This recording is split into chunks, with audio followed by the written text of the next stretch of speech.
Hello, Matthew. Good evening. Welcome. How are you?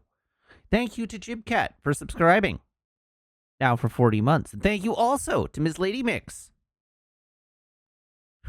for subscribing now for 70 months.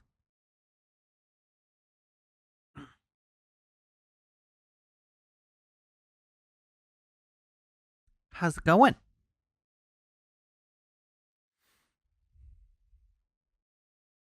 How's it going? Yeah. So, it's Sunday.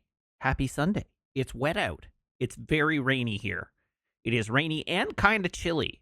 It's like October weather. It is October weather today.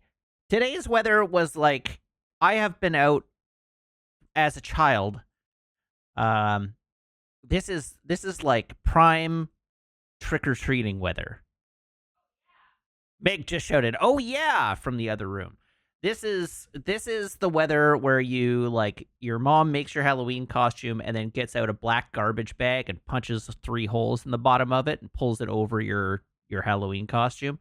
And so you go around dressed as Batman, but nobody can tell because you've got a green garbage bag pulled over your costume. So it's just a black garbage bag with your Batman mask and your trick or treat bag. It's that. That's what this is.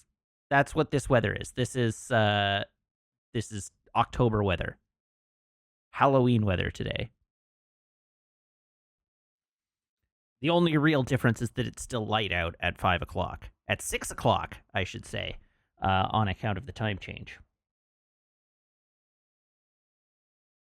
Oh, and it looks like the sun has actually come out a little bit. Yeah. So that's today. What else? What else have we got to talk about? I am sore everywhere. I am sore everywhere. Uh, I went for a run yesterday morning after having not gone for a run for like 4 weeks because I got lazy. That's not quite true. It snowed and it was snowy for 2 weeks, and my Sunday run group got canceled for 2 weeks. And then it was terrible and rainy, and I just didn't feel it for a week. And then last week I just didn't go. Last week I went to a late movie the night before and didn't wake up in time. But this week my mental health has recovered. I had that like depressive dip over the last couple of weeks that I've been struggling with. But it seems to have recovered. So yesterday I got up in the morning and was like feeling good. And so I threw on my running gear and I went out with my running group and did 5K. And so that is all like fine, but my legs are sore and my back is sore and my abs are sore. Every part of me involved in running, and some parts that you wouldn't think were involved in running, is sore. So there's that. And then like a dummy yesterday, um Meg and I went grocery shopping and did some stuff, and we I don't know. I've been wanting to go back and do some weightlifting in the gym again recently, and so we went to the store, and my mission was to go get a bottle of dish detergent for the dishwasher. We usually use powder, but it's getting increasingly difficult to find just raw powder. Everybody sells the pods, and as Technology Connections viewers will know, dishwasher pods suck. Um, and so we try to just use powdered dishwasher detergent. And failing that, we will get a liquid dishwasher detergent, specifically like a liquid dishwasher detergent. Um, so I found a bottle, and it was 7.5 pounds. So I proceeded to spend the rest of the walk around the grocery store doing bicep curls with the 7.5 pound bottle of dishwasher detergent. So I'd do 10 with slow extensions on the right on each one, like doing the really slow, like eccentric bicep extension, right? And so anyhow, my biceps are also extremely sore today. because I didn't go quite to failure, but I did go doing these bicep curls with this added weight of the dishwasher detergent until I started to feel my biceps tighten up, and so I did that, which was not entirely wise. And then, of course, the run knocked me out. I had planned yesterday to come home and do a bunch of painting on my Gundam. Um, and what actually happened is Meg went out to a counter protest, because that's something Meg likes to do. And I came home and I took the dog for her afternoon dog walk, and then I had lunch. And after lunch, I don't even remember what I was doing. I was puttering around on the computer, and I decided that I wanted to go hang out with the dog. And the dog was lying on the bed in the bedroom, so I went and lay down on the bed in the bedroom to watch Tic Tacs and lie beside my dog, and promptly fell asleep and woke up like 2.5 hours later. So I had like a 2.5 hour nap in the middle of the day that I had planned to use to paint my Gundam. So that wasn't ideal. And then last night, of course, the time change happened. So I was robbed of an hour of sleep. And this morning I went to Costco. And then I came home and I had lunch. And then I decided I wanted to go lie on the bed with the dog for a bit and promptly fell asleep. So I ended up falling asleep this afternoon too, and having a nap with the dog on the bed, only waking up when the dog decided she was done and got up. Which again, not what I wanted to do with my day. I wanted to paint my Gundam, but I did manage to sneak an hour or so of painting in yesterday, and I got about 90 minutes of painting in today. So I have done some painting, which is good. But it's, not how I intended my day to go. So that's been my weekend so far. I've done a lot of napping. I also did some chores. I took the recycling out. I stopped at Home Depot and I bought a wall-mounted rack of hooks that I hung up in the bedroom. And not for the reason you think, if you're thinking sexy reasons. And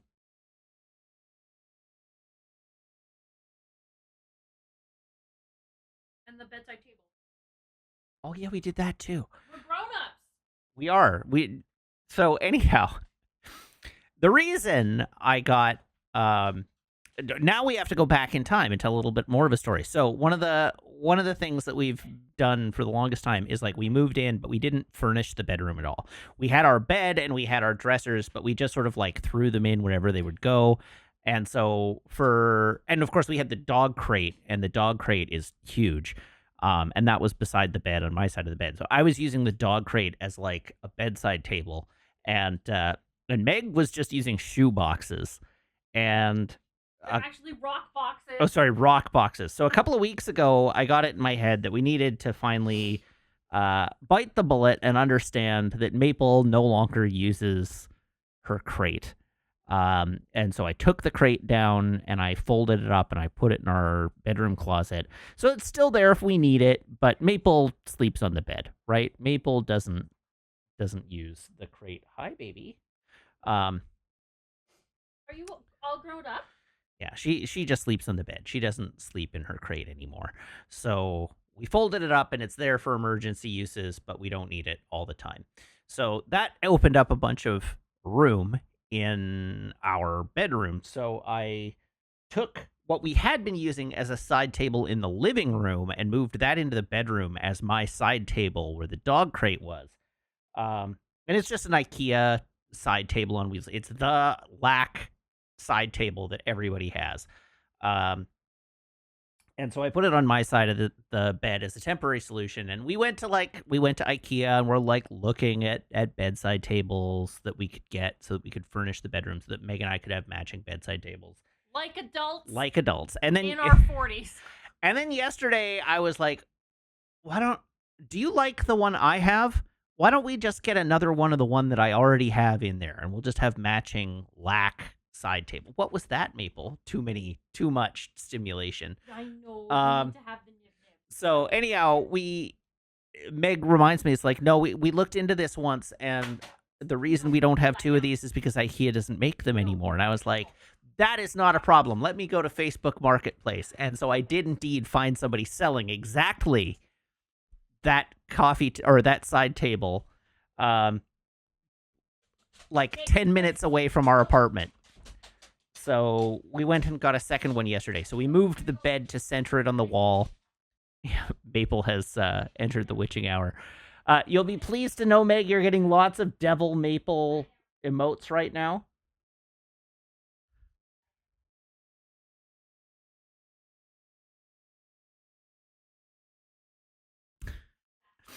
So anyhow, we centered the bed and we put the two side tables in. So now, like adults, we actually have a furnished bedroom with side tables on both sides of the bed, that we can put stuff on. But the critical failure of having side tables and no longer having the crate is that because I wear, like, I cycle through two pairs of pants basically and one sweater.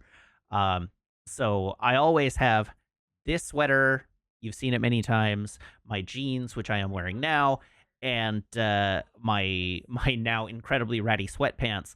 And when I go to bed, I'll just take them off and I'll dump them on the floor, and go to bed, because you're going to bed. Like, you don't want to be trying to find the laundry basket or fold it and put it away. You're going to bed. You just take your pants off and you dump them on the floor and you go to bed like an adult. Like an adult. And what I had been doing is I had been taking my pants off and dumping them on top of Maple's crate, because it's a big horizontal surface off the floor. So I was taking them and I was putting them on Maple's crate. And but now Maple's crate isn't there, and we specifically, the side tables are much smaller than Maple's crate, so they don't have anywhere near as much horizontal area. So they're not a reasonable place to store unworn pants.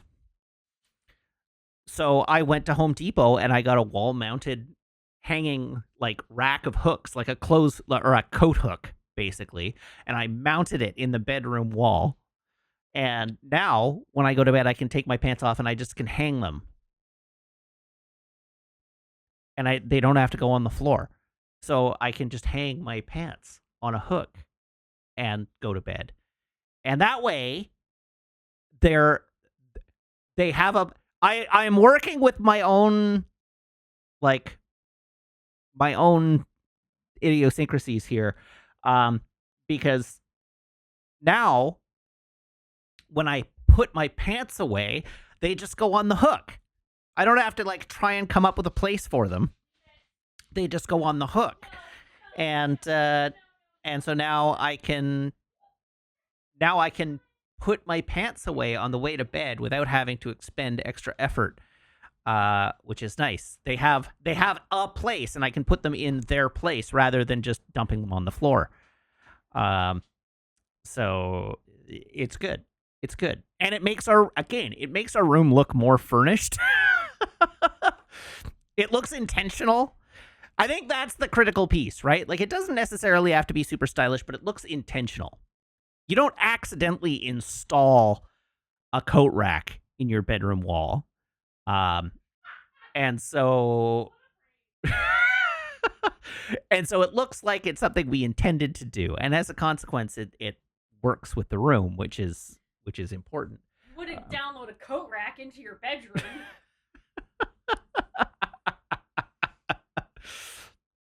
I just tripped and fell, and this coat hook installed itself in my bedroom wall.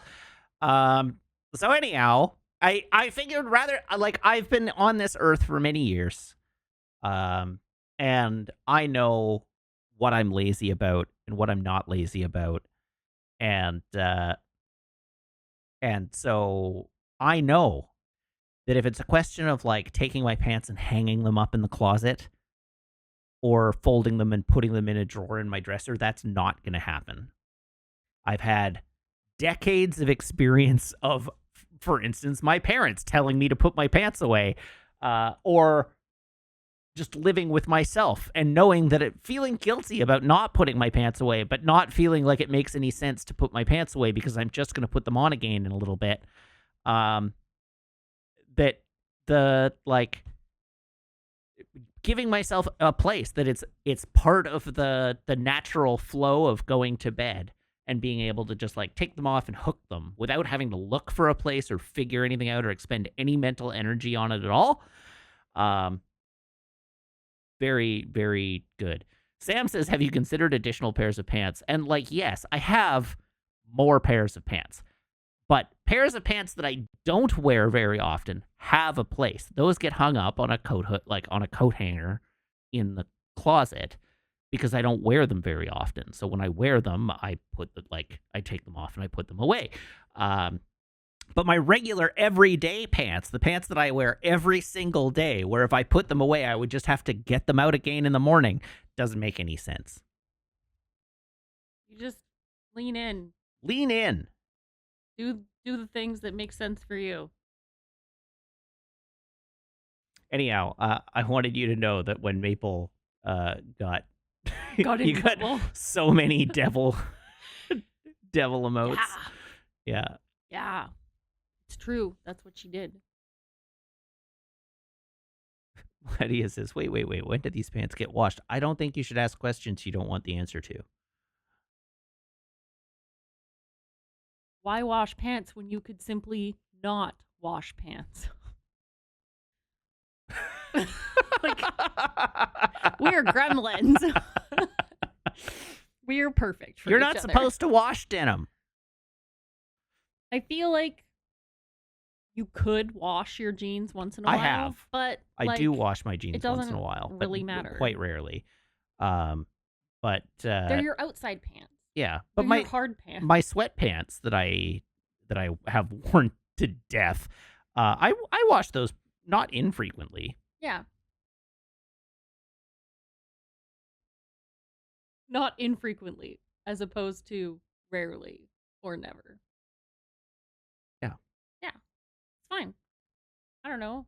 You have inside pants and you have outside pants, and your outside pants are the ones that get hung up. I mean, my inside pants are currently hung up. Because perfect. Because you have it worked. I have a system. I have a hook. I took them off and I hung them up. So good. Yeah. It's already it's perfect. Demonstrating returns. See, I have a system where I throw all my clothes on the floor in the closet, and then I just close the closet door. I'm aware. Magic.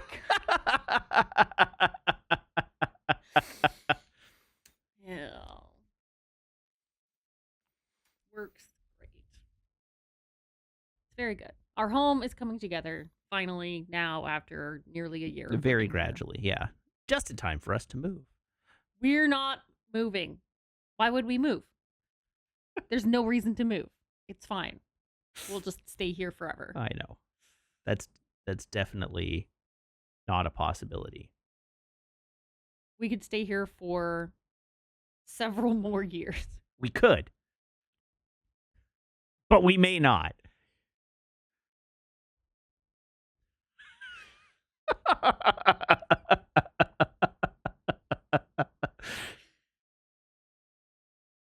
Delightful. Look, a dog. Look at this good girl. Look at this good girl. She is a good girl. She's right there. Hey, should we go have brushes? Let's go have brushes. You already ruined video game time. Look at this Ooh, puppy. it's really pretty She's out. just sitting here.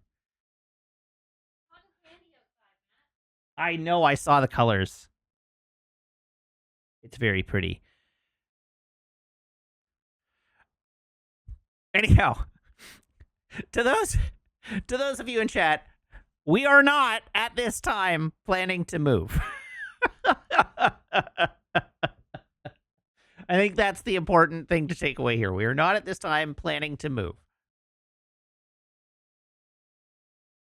I can't really say much else on stream at the moment, but I don't know why I brought it up is exactly right. But we are not at this time planning to move.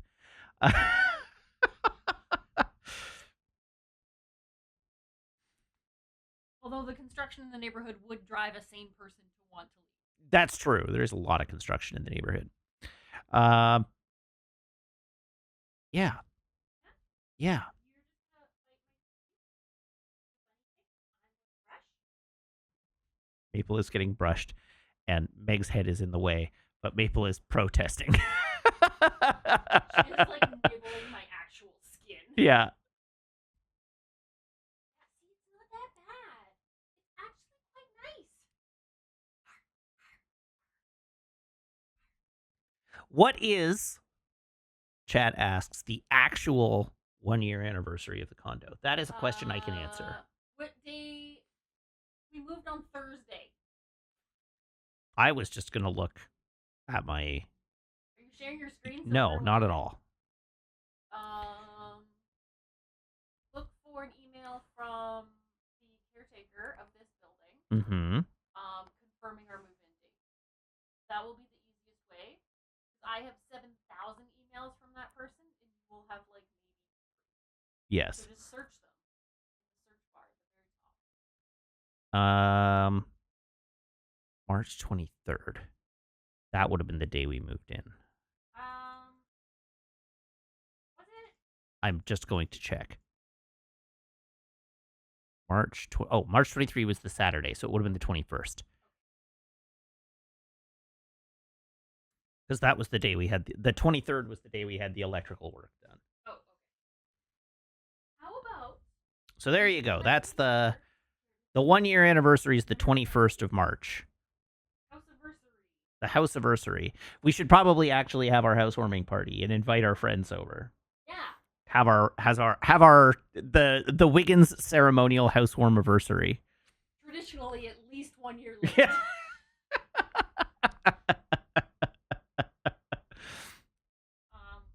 Yeah, I remember when we planned it and then it fell through because somebody got COVID. Yeah. Yeah.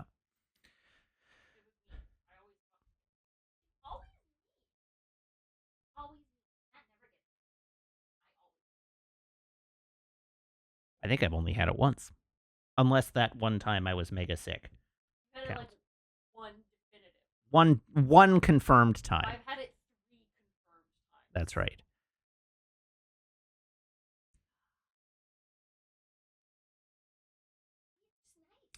Sorry. I don't want to distract from what Maple is doing right now because she's very cute.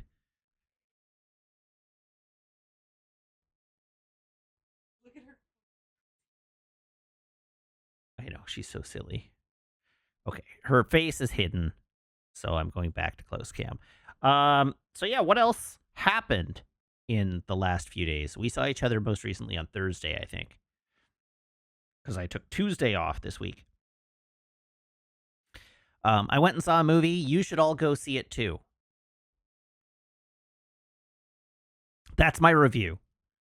I went and saw Mickey 17. You should all go see it too. It's very good.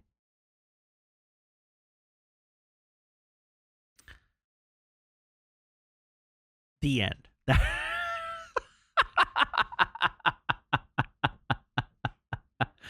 How good is it? It's very good.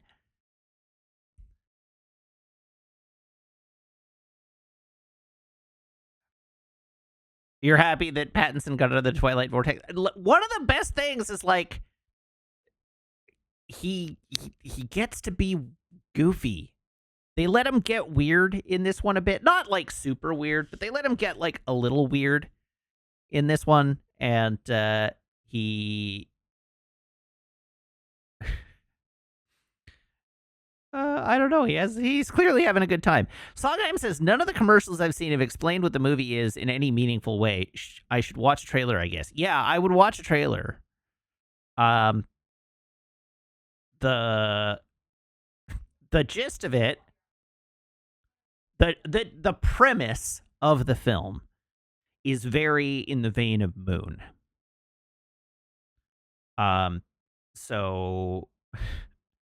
So if you know of Moon, the premise is very similar.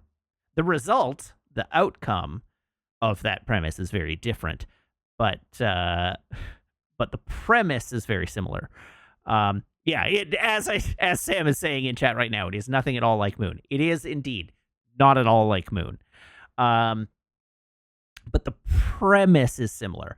So the the starting point of the movie is that humanity is, or at least a segment of humanity is leaving Earth because Earth is becoming uninhabitable, and in an effort to escape a failed business venture and a debt owed to a loan shark, Robert Pattinson and a friend sign on to join an interstellar, like a colony ship leaving Earth. And Robert Pattinson's character signs on as what is known as an expendable. And the expendable's job is to die over and over, basically. They download his consciousness into a brick, and they take a complete scan of his entire body, and they have a 3D printer that can print out a new copy of him and have his consciousness downloaded into it. And so his job is to do stuff that will probably get him killed. And then when he dies, they just print out a new copy of him, and he keeps on doing his thing. That's the gist of the film. The conflict arises in the film when a copy is printed after the previous copy fails to die.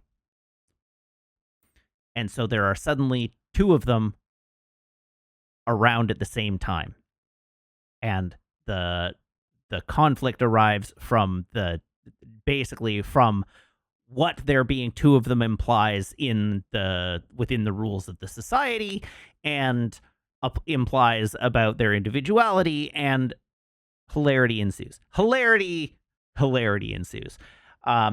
The movie definitely has the most in common with, like, Snowpiercer.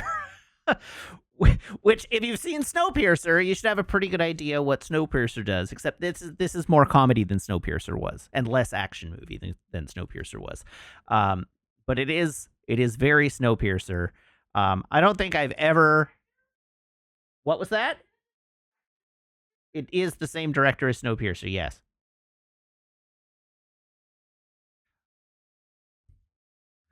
So anyhow,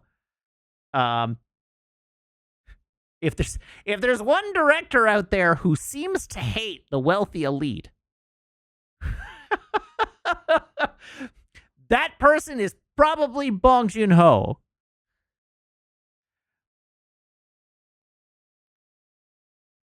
Because that's ultimately where this movie goes. It is a very long, very angry scream. And it's good. It's also, like, I don't know, there's a part of the movie that, to me, felt like if you're Canadian, you'll get a certain amount of catharsis out of it. I'm sure it is true for Americans as well. But I have naturally saw it with a Canadian audience, and my Canadian audience was very invested in what the movie was doing, and did seem very able, to a degree that I don't typically give audiences that much credit. Definitely picked up what the movie was doing, like, thematically. And a lot of it is really heavy-handed and overt. Like, it's not a subtle film, but they understood the point of the movie, which is, with modern audiences, not something that you can say very often. But there's certainly a degree of catharsis in the film for a Canadian, and I, as Sam says, very likely that American viewers will get a sense of catharsis as well. Maybe a slightly different one. Or similar but flavored slightly differently. But it was good, and you should go see it.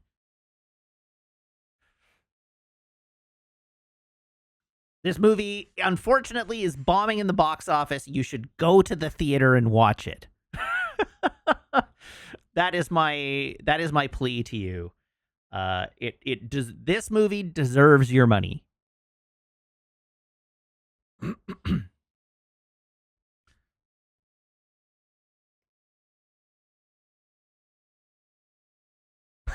Fong said that none of the characters portrayed were meant to be mirroring active politicians. I find that very difficult to believe, given at least some of the imagery invoked in the film.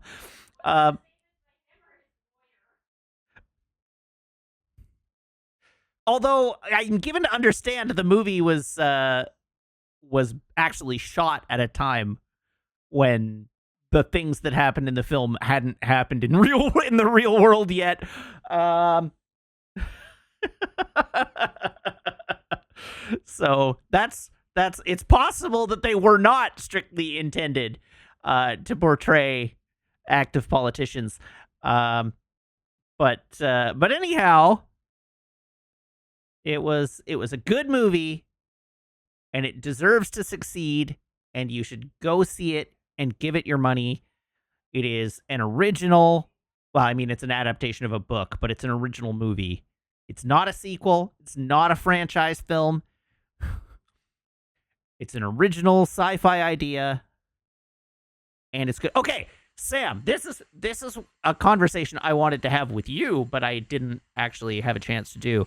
You did say that it was that you felt it was Snowpiercer by way of Speed Racer, and I did not pick up the Speed Racer. Um, unless you're meaning the Speed Racer in the sense of like a really sort of like authentic primal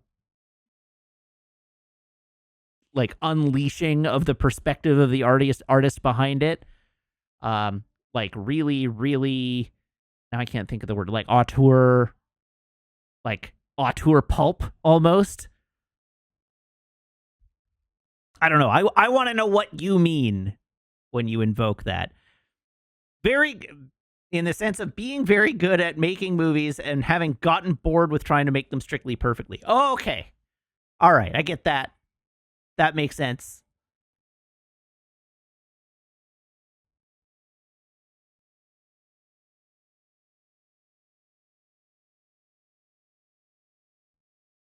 I can appreciate that. Anyhow, it's good and you should go and watch the movie.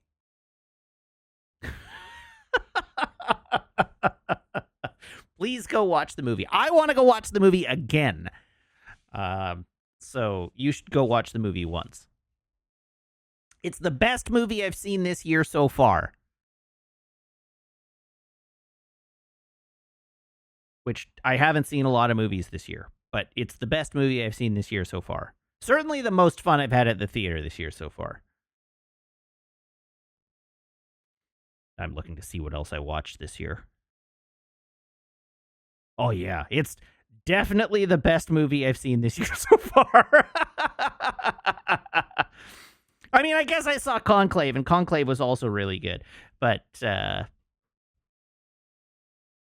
no, I'm not counting the Indiana Jones movies in that. We'll say new movie, the best new movie I've seen so far this year.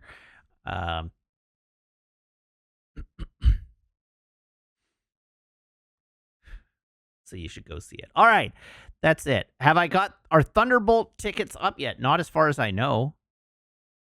Let's find out together.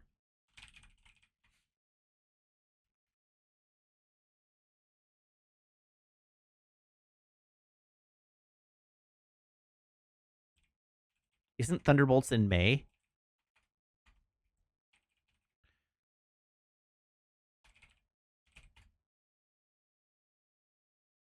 Thunderbolts tickets are not up yet.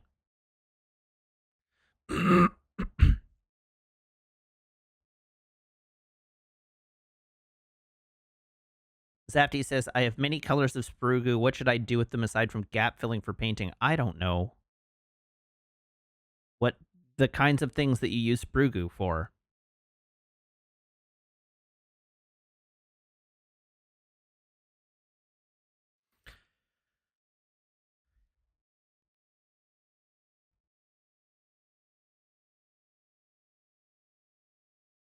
I realized that was a A great tip, but that's what you should do. I don't know. Why did you make so much damn sprue goo? There are very few limited uses for it.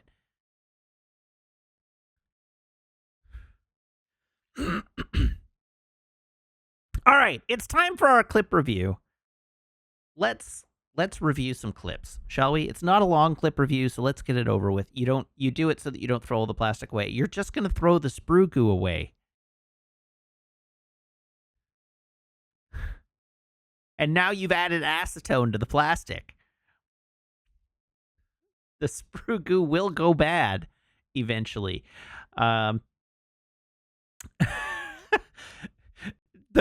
The plastic is recyclable if you do plastic recycling in your area. I put all of my plastic into the plastics recycling.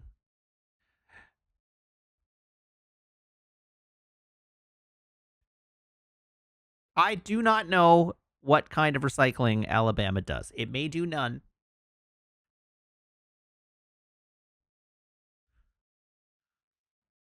But I don't know. I'm just telling you that it is recyclable. And if your area does do recycling, you can recycle it. Probably.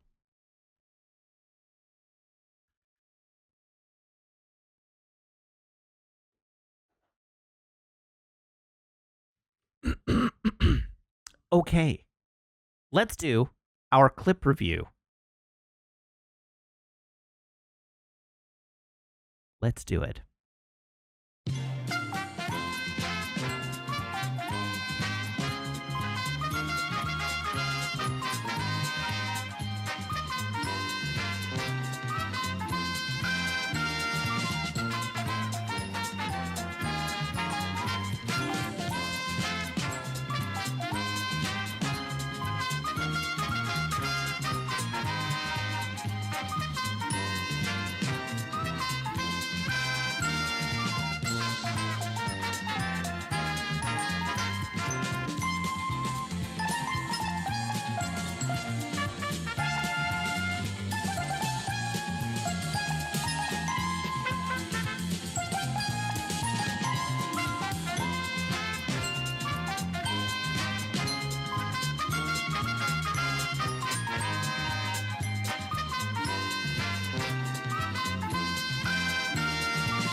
Your curbside recycling may not take it for long, but a return at depot will.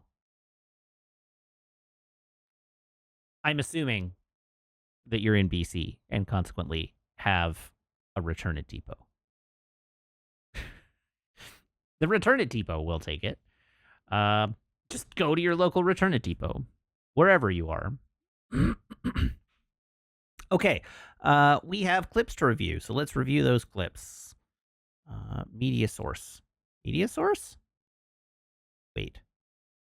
There we go. Media source.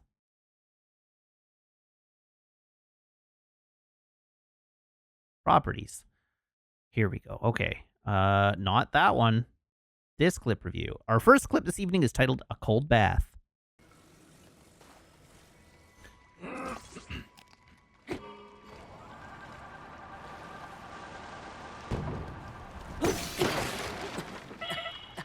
Oh.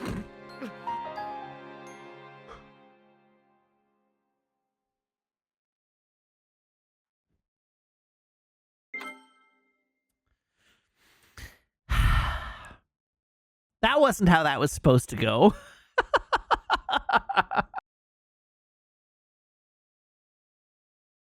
Our next clip is titled Can't Ascend Through His Junk.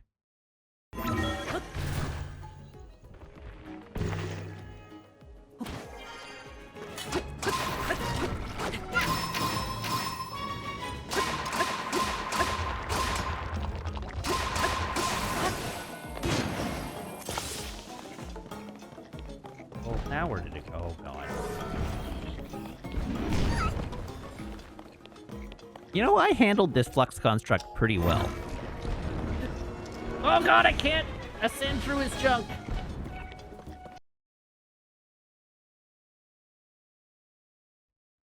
This clip is titled Luck Had Nothing to Do with It.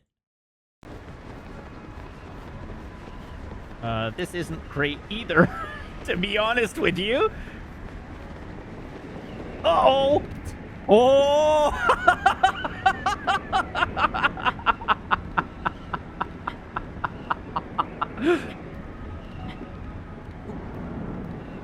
Whoo!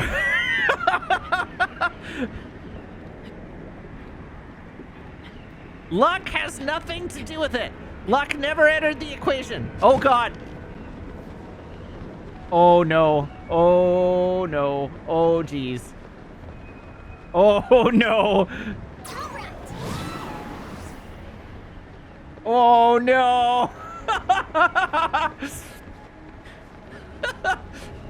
That's exactly right. See? No luck at all. No luck at all. This clip is titled Maple Learned a New Trick. Are you ready? Your trick?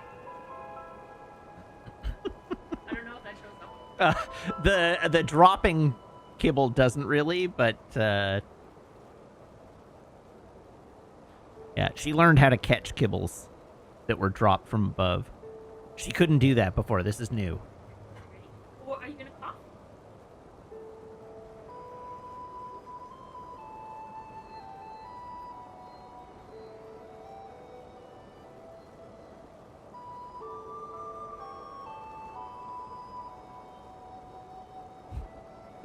Symphony, I'm afraid at the moment you have to be careful invoking the word Ariel due to certain crimes committed on the Discord this evening. You can't just say Ariel Monch and expect there to be no repercussions. All right, our next clip is titled Matt Explains Language. Symph. I have to be very careful not to say simp, because that's a different thing. Who committed those crimes? You did, specifically. You and Zafty, in particular, committed those crimes. I made a funny joke, and then the rest of you immediately made it not funny and then ran it into the ground.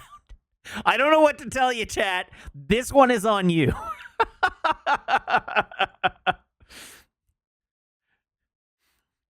Our next clip is titled Meg Has Particular Tastes.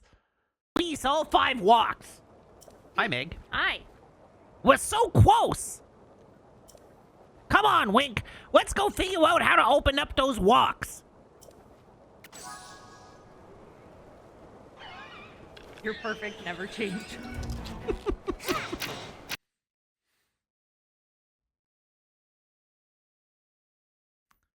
Our next clip is titled Phrasing. Come.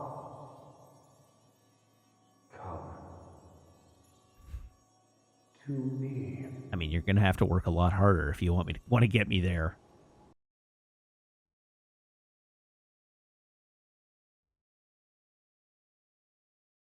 This clip is titled So Very Courageous. Get away from me!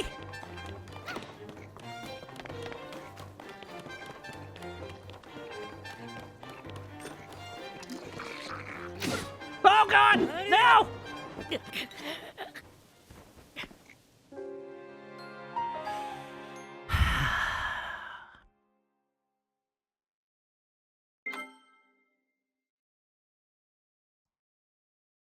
That was the thing that happened.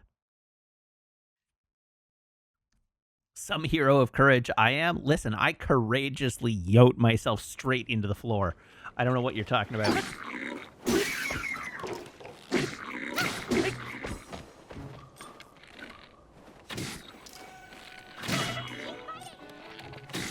Oh, God!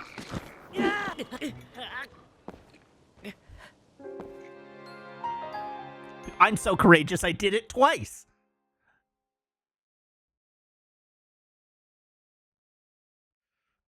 This clip is titled Synchronicity 114.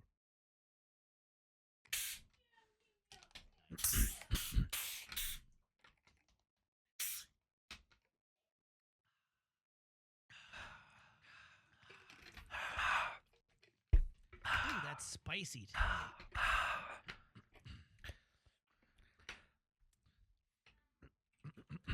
Delicious. Actually, Chad, if you look very, very closely, the orange. This clip has gotten very long. I do look a little more gray today. I'm not sure why that is. It's just the auto white balance doing its thing. Synchronicity 103 sounds like an easy listening radio station. You're listening to Synchronicity 103. You know what it is? Ahem. I've been on a new blood pressure drug. I do regret Since Sunday. Switching directions. And my blood pressure is down 15 points.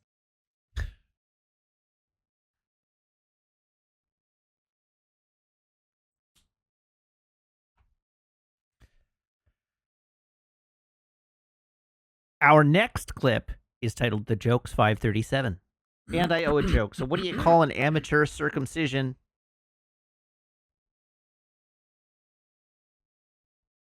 A ripoff.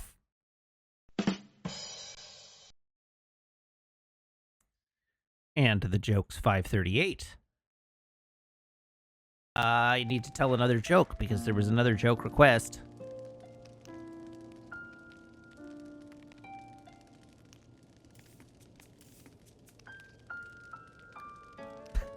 Did you know that when we went shopping yesterday, we could not find any kind of Boolean?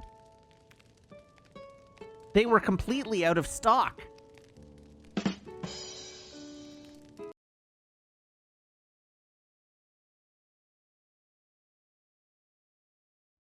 And The Jokes 539.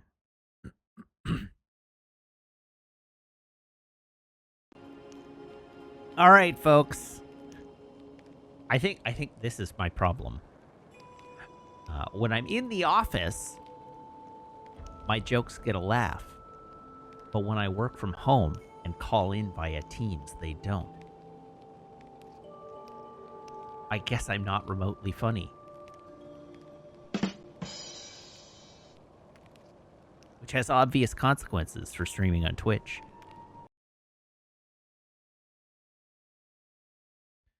This clip is titled, These Are the Jokes. You're not in on this joke because I made it in my head and it made me laugh. The joke in my head was was because I'm trying not to spend money frivolously.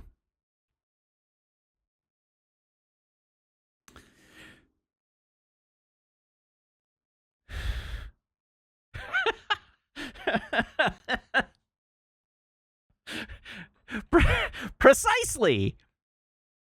I mean, it's true. I am trying not to spend money frivolously, and the money spent.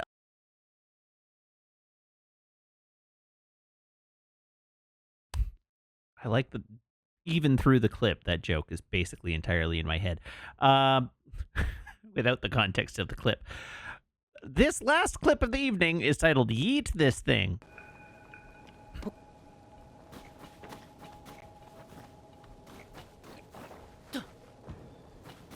Whoops. Well, let's hope I didn't eat that, because it's gone. All right, that is the clip review. So you should go get your votes in. We're going to go back to our main screen. I'm going to do my traditions, and then we are going to crown a monarch of the week. So use your votes wisely.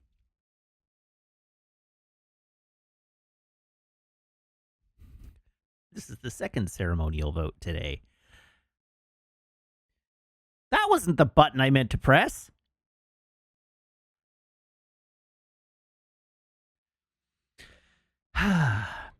Okay, well, I've screwed it all up, but here we're gonna do this, and then I'm gonna press this button, then I'm gonna press this button, and then I'm gonna press a couple of buttons over here, like this.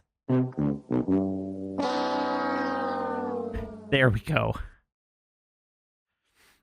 All right. Here is my phone. Here is my phone cable. So everyone, please brace your ear holes.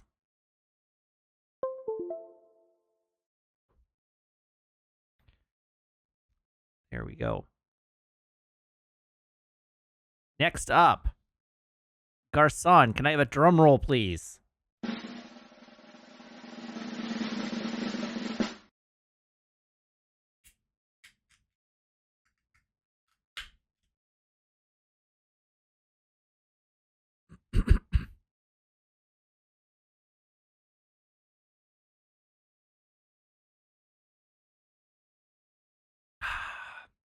Once again, we have a Patina Brewing Italian Pilsner. As Meg said, ooh, on a school night.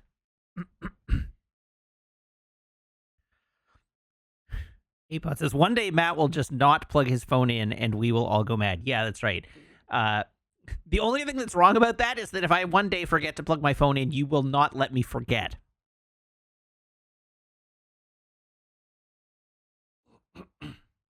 The only people who hate change more than me are you.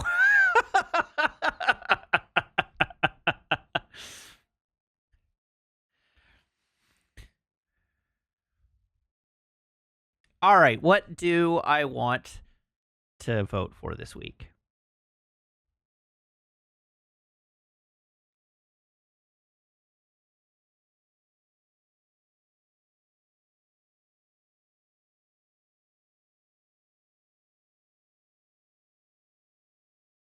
All right, we have a monarch. And unfortunately for you all, I think it's the same monarch we've had the last 2 weeks.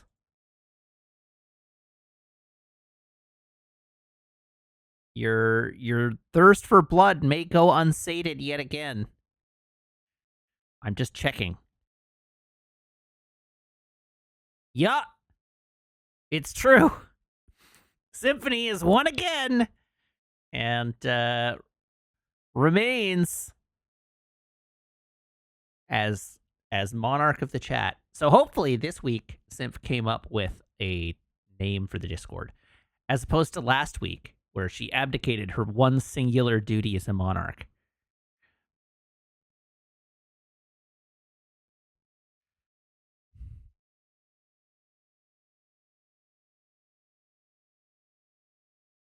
Is this a record? I don't think so, but I bet you there's somebody who can find out. Probably has that information written down somewhere.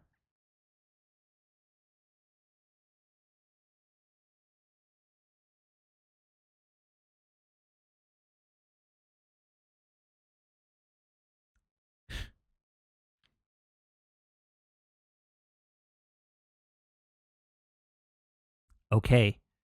I have a joke.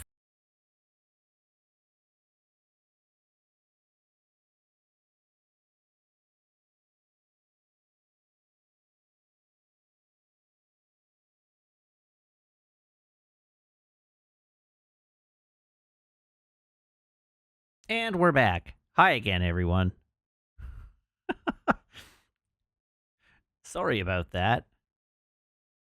Had to reset the old computer because I couldn't get the audio back. Your guess is as good as mine as to why.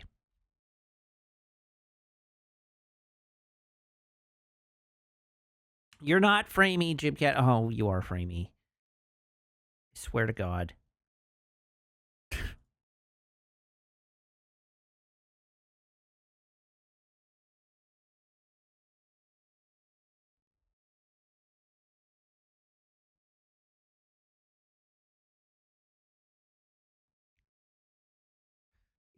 It's not that I think you're lying, Jibcat. It's that I'm annoyed you're telling the truth.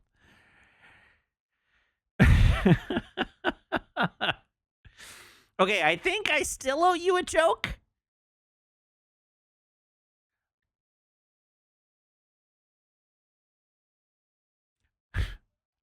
All right, did you know that if you turn a canoe upside down, you can wear it as a hat?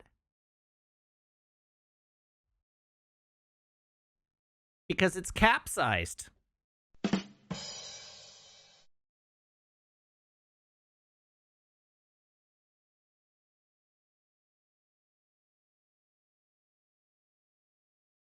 I didn't hear that.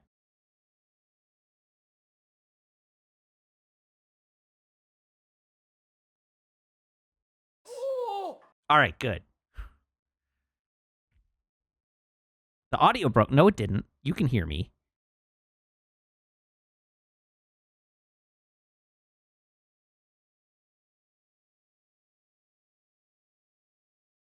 My computer is haunted once again.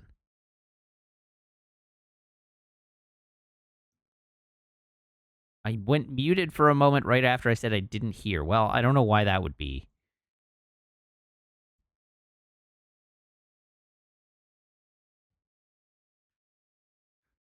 I feel like my poor computer is on its last legs here.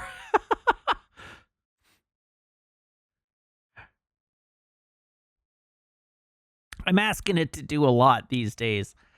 All right, so we can play a video game now. We can move on. Hooray! Let's do it. Let's play a video game. What do you say?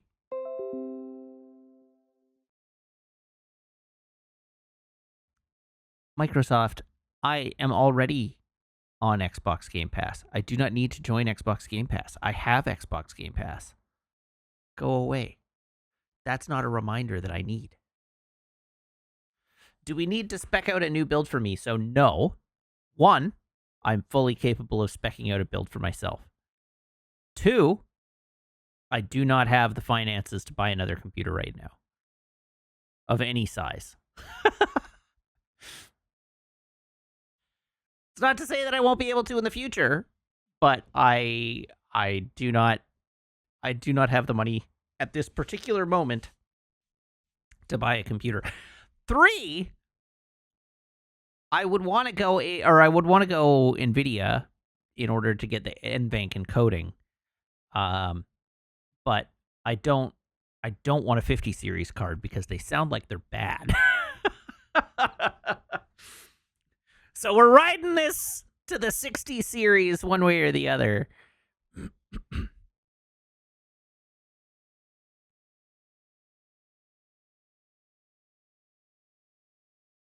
That's right. 6090 Founders Edition. Here we come.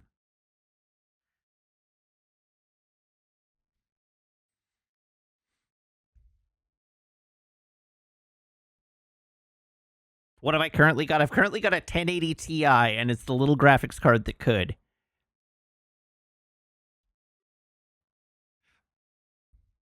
The game has to date, I think, only met one game that it legitimately can't run. And that is Indiana Jones, which I played on my Xbox.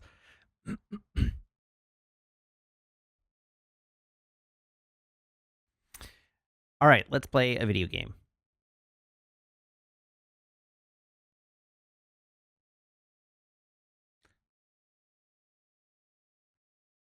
So it's all well and good for you all to be like, well, you can use an AMD card. For streaming specifically, there is a piece of hardware on NVIDIA cards that makes them better for streaming specifically because they have a specific kind of video encoding built into the card, which is one of the reasons why I'm an NVIDIA person. It's because that NVENC is real strong.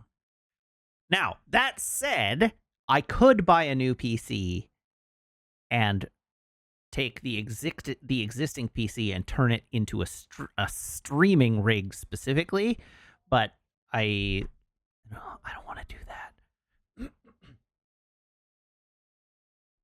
You always assume that my PC is overclocked to the rim.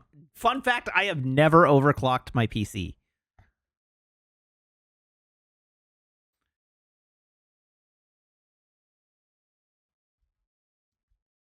Actually, it's not so much that a dual PC setup would be hard.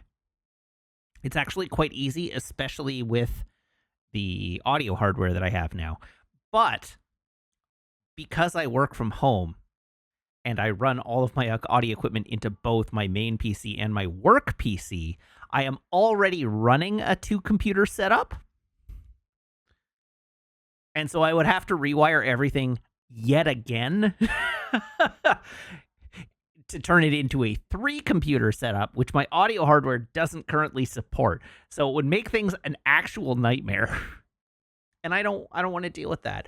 But genuinely, I would rather just have a computer that is powerful enough to stream and to game on it at the same time.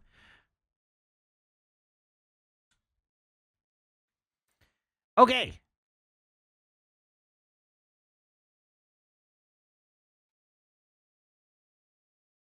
There is game audio. It's just very, very quiet.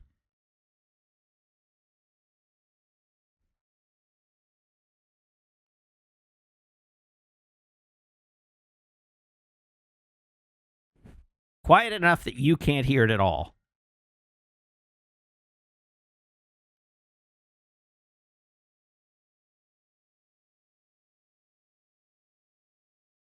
Oh, nope. There is just no game audio. Why is there no game audio?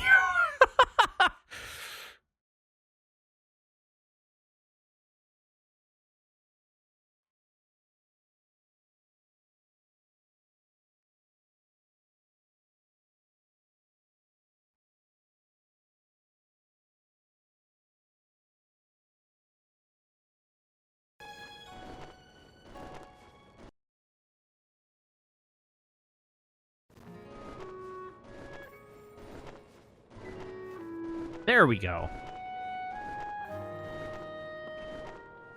Huh. Apparently I did push that Rito through the floor.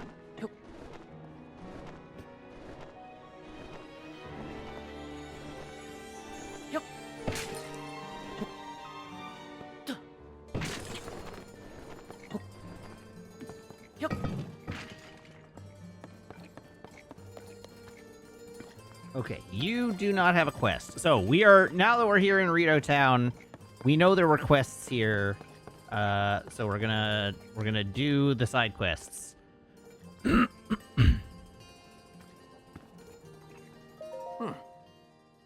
was proud to bequeath my great eagle bow to my fully fledged son, of course. But it does leave me without the bow I've used for so long. An elder shouldn't go unarmed, so I'll be crafting myself another one as soon as I can. The bow I gave Tulin was a masterpiece. After so many years of use, it was like another limb for me. But I think I have it in me to craft one just as good. If you want your own Great Eagle bow, I wouldn't mind crafting one for you too while I'm at it. I'll need a swallow bow, 5 bundles of wood, and 3 diamonds. Those materials might not be easy to come by, but if you can collect them all, then the bow is yours. Hi! Hey, Wink! Thanks to you, Wife in Widow Village is slowly getting back to normal. I've been looking into weeds about Princess Zelda, and I'll let you know right away if any of them go somewhere. Oh yeah, one other thing. I don't think this has anything to do with where the princess went, but Harvax asked me to help him sort through some ancient literature. You'll never believe what I found written in one of his books. Sternidia, Gorflams, and Sherfins. Hidden treasure sweeps in the center of the 3 secret hot springs in the mountains. Guide the 3 waters to that place. When it fills, the slumbering treasure will awaken once more. There's got to be something good waiting for whoever solves the riddle, right? Secret hot springs, huh? I've been to Sternidia Hot Spring a few times. It's northwest of Weedo Village. It's the best. A quick soak is enough to heal your wounds in the blink of an eye. It keeps you from freezing, too. But I don't know about the others. The Hebwa Mountains are a big place. I'm not sure we could cover all of them. But that slumbering treasure is pretty tempting, if only we could find it.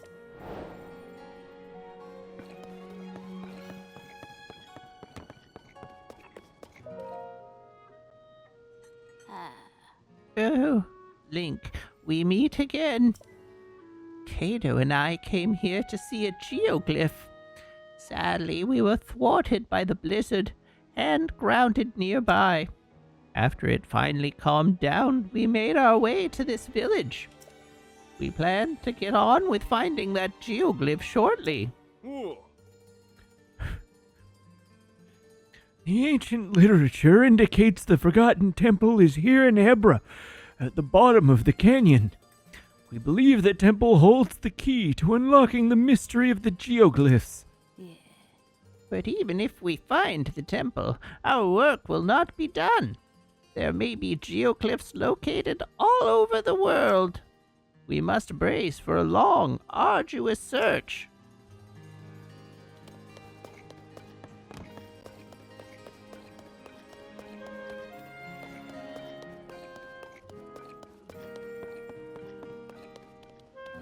Have I ever been offered to VA?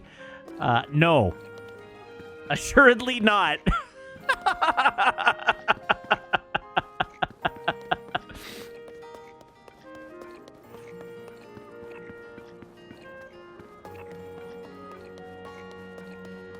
I haven't even gotten to V on games I actually make.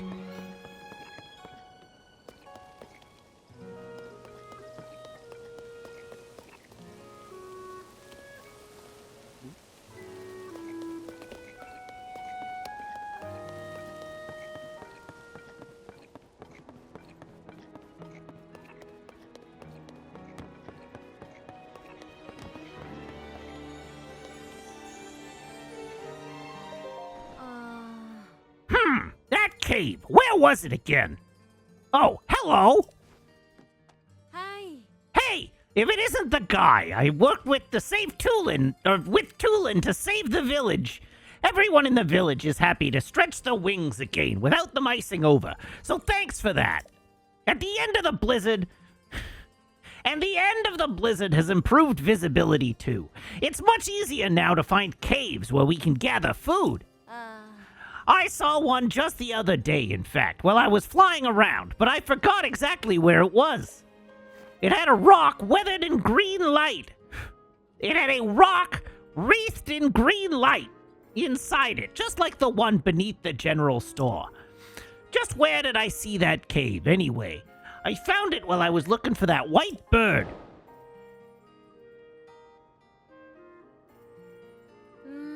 Yeah, there were mushrooms in it and a pond with fish.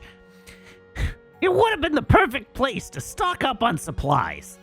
All I remember is that I found it while looking for that white bird. Yeah, have you ever looked up at the peak of the spire here in Rito Village? That bit jutting out sideways looks kind of like a bird's perch, right? Well, we call it Va Meadows Perch. Part of my morning routine is to head up there and bask in the sun as it rises. Today, I was getting some sun up on that perch, the same as always, just when the dawn was breaking. Right about then, I looked to the west and saw a white bird resting atop the long shadow of the perch. It's weird for a bird to rest on a shadow, right? I was curious, so I went to go have a look where I saw the bird. Thing is, I couldn't find the white bird again after that. Instead, I found a cave entrance. It's kind of like the white bird led me to that cave. I don't know why I can remember all that so clearly, but not where the cave was. Over there? No, I don't think that was it. Was there anything that stood out? Let me think. I was lucky to find it. I don't think the area around the entrance was anything special or memorable. But it was right next to a resting white bird. That much I do remember. Deep inside, I could make out a rock wreathed in green light, like the one that's beneath the general store now. Ugh. If I could just remember where I found it, we'd have one more place to search for food.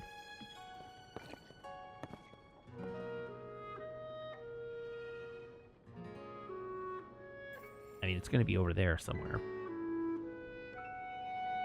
Oh, I never went and did that shrine? Well then.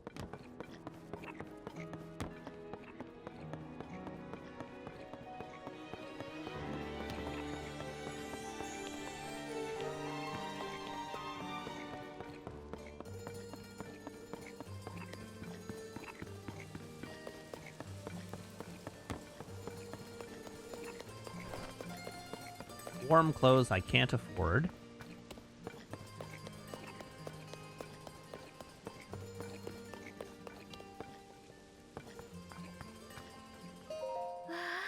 Thanks to the kids, my shop is back in business. Even now that she doesn't need to run the shop anymore, Cree is going around the village advertising for me. Plus, with the blizzard gone, I can stay stocked up on products again. With a bit of work, my shop will be better than ever. That shop being the Slippery Falcon General Store. Browse at your leisure. What brought you here today? All right, let's sell some stuff.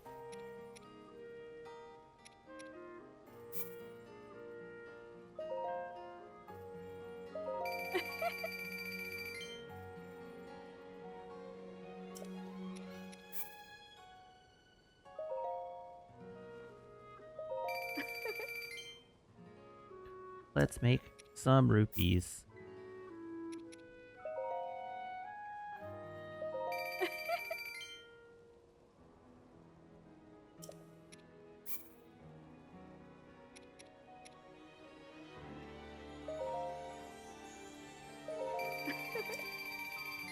Can I sort? See, it would be great if I could sort not by these. I want to be able to sort by quantity, and I want to be able to sort by sell value. Those would be actually useful sorts.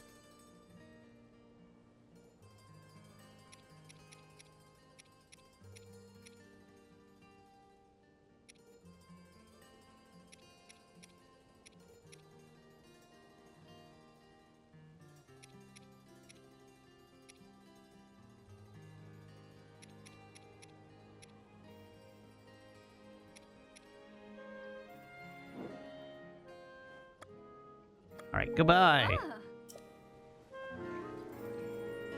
Goat butter. I'll buy them all.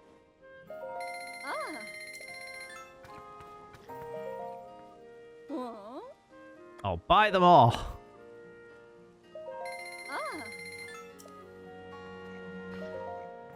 Tabantha wheat. I'll buy them all.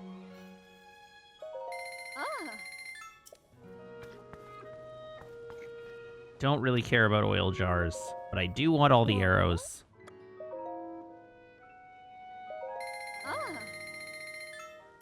Okay, and you can keep your sun shrooms, because I don't really need those.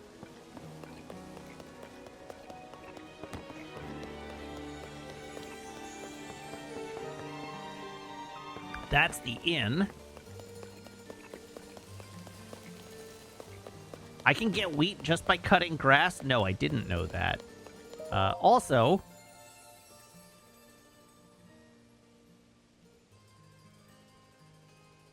You who have conquered the shrines and claimed their lights of blessing. In exchange for 4 lights of blessing, I will amplify your being. So tell me what it is that you desire. Stamina vessel. I shall grant the power you seek.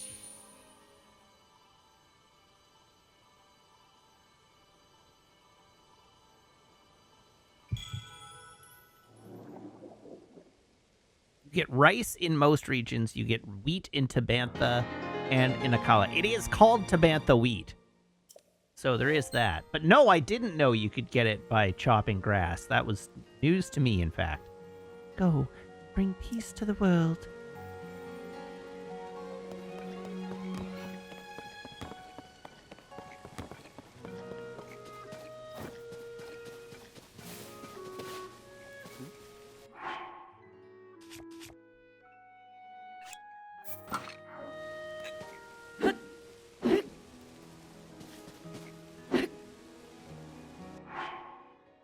I imagine I need to actually use a sword to cut grass. That's not wheat, that's a frog!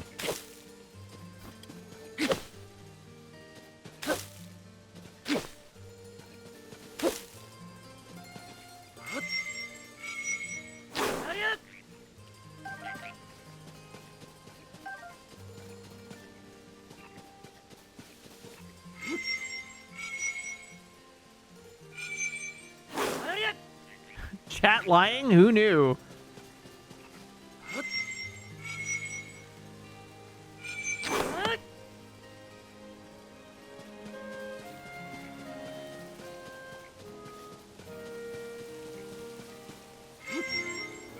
You also get a lot of frogs this way. I mean, grass is not an incorrect place for frogs to live.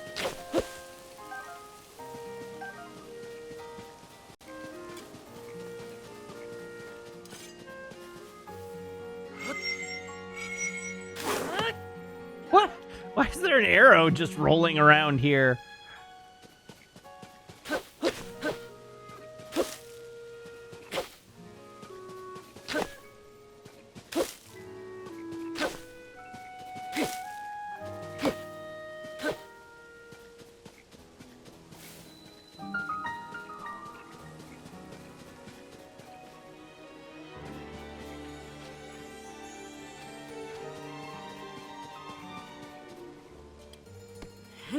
Yeah!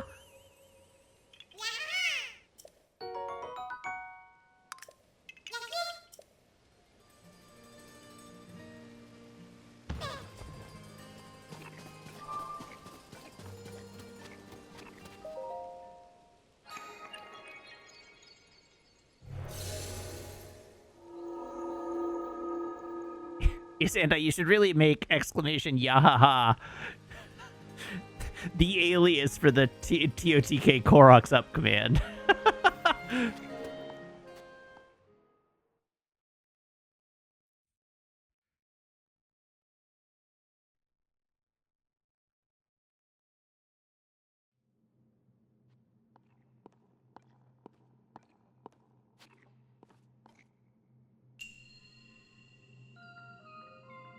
Ride the winds.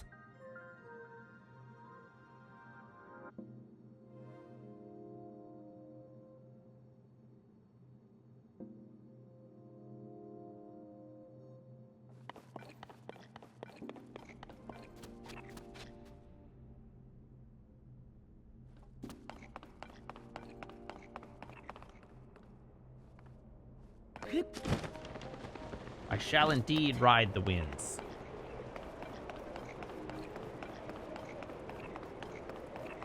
Okay, presumably those green lasers are fatal.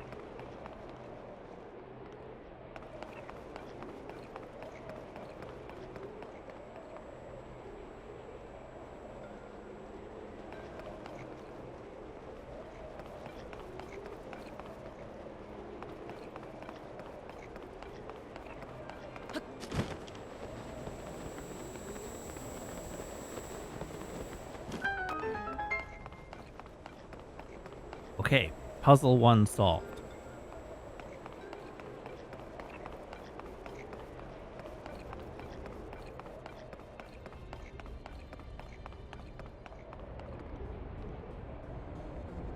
Interesting.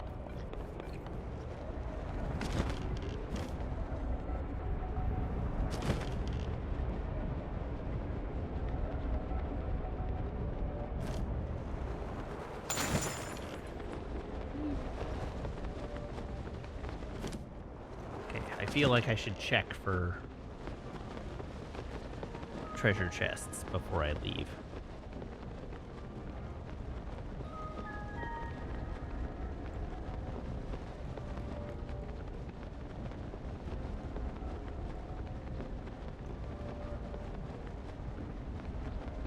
So far, just for Tears of the Kingdom, I have waffled 9.88 hours.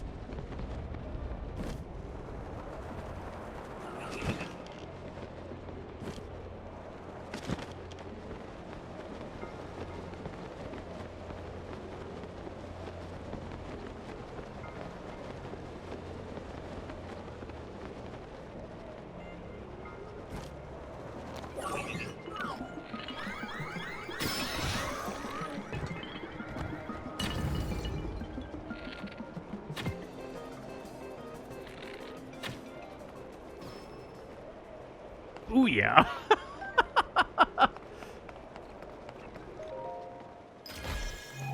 We're at 27 hours of actual game time already? Good lord.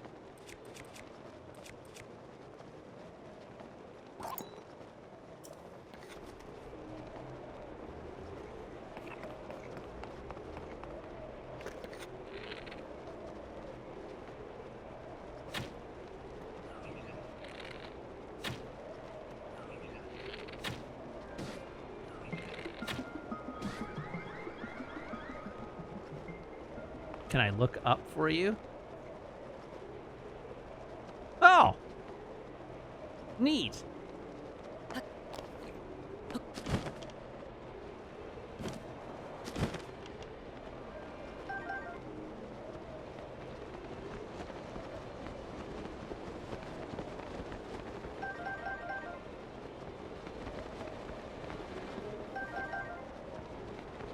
That's actually pretty funny. Okay, while we're here.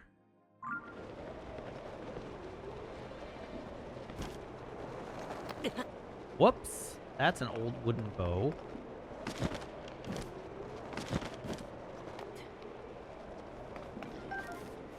But I'll take the arrows. Whee!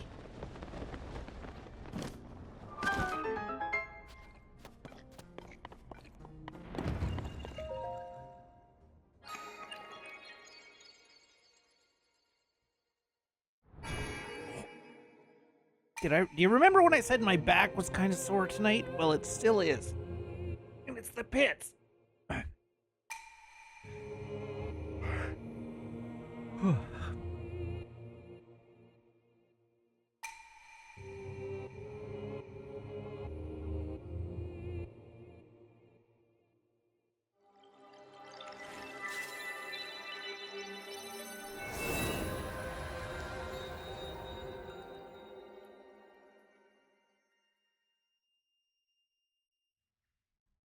This Pilsner that I've got is surprisingly bitter for a Pilsner. It's got quite a bite to it.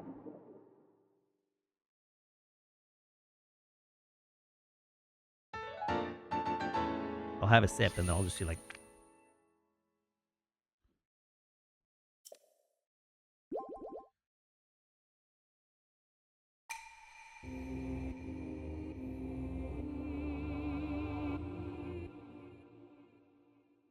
All right, chat, while we're noodling around, what do you want to talk about this evening? You have unfettered access to my brain, for better or worse.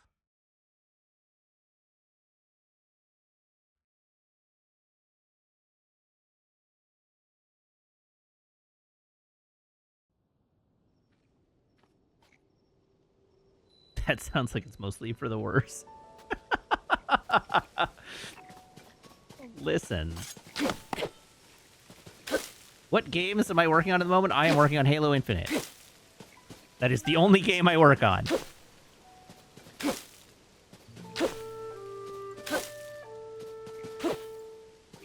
Unless you meant that in a different context. It's possible you meant that in a, like, working on is in what am I playing? I didn't consider that.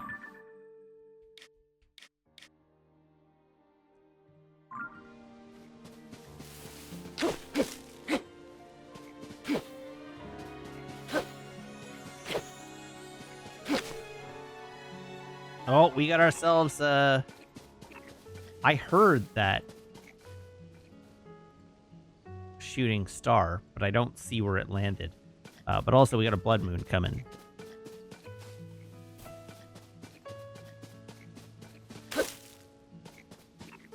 Oh, there's a chest over there.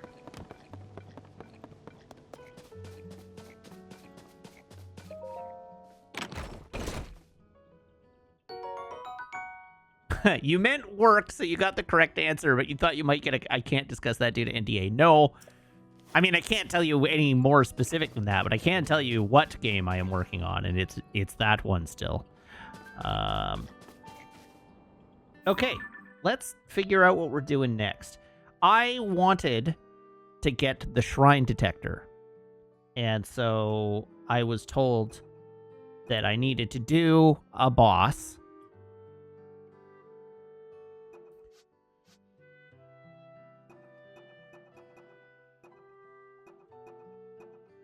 Go back to Lookout Landing and talk to Robbie. Okay.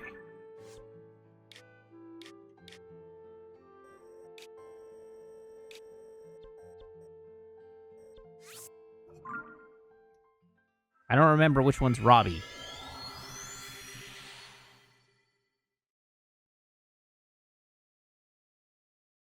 Damn, I'm pretty. The bow that we had, the pork buns, real good. They're delicious.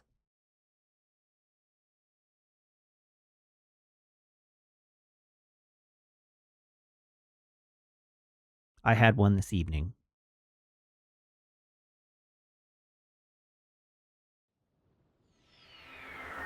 Okay, chat, asking me questions about my job, even in jest, because I know you're specifically asking me things you know I can't answer, and wouldn't even have the information to answer, but you shouldn't do that.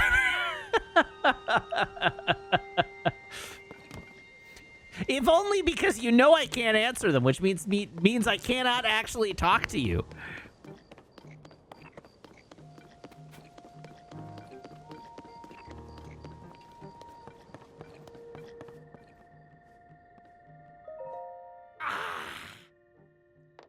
I don't remember what this guy's voice sounded like. Great job getting a picture of the figure that Joshua was looking for. She was pretty happy to see that statue. And I was thrilled to show you how to use the camera. Inspired, even. The Pura Pad has even more potential functions, you know. Listen up, big update here. Your Pura Pad can be equipped with a sensor that detects shrines. Come on, act more impressed. I'm the first one in all of Hyrule who noticed the shrines after the upheaval, so I created a shrine detector. The only thing is, I can't set it up here at Lookout Landing. It'd be nearly impossible unless I'm at the Pura Pad Research Lab in Hiteno Village. The Pura Pad Research Lab? That's right! It's a lab dedicated to the enhancement of the Pura Pad, which Pura and I developed. Once I'm in that lab and you join me there, I can further improve your Pura Pad, starting with the sensor. You'll find the lab in East Necluda, off the southeast corner of Hyrule. On its far side is Hiteno Village. Go a bit farther than that and you'll see a mighty peculiar place. Don't let the looks fool you, it's a cutting-edge lab. But for now, Josh's investigations are my main priority. So until she gets further along, I'll be staying here for a while.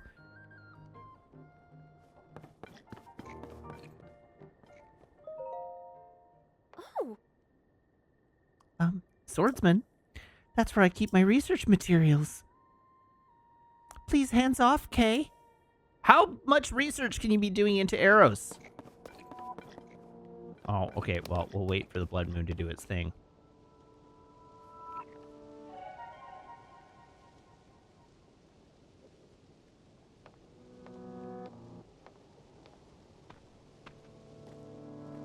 Tell us your job secrets. Wrong answers only. No! Because that narrows down the field of possible right answers. When the glow of the blood-stained moon shines upon the land, the aimless spirits of slain monsters return to flesh. The world is threatened once again.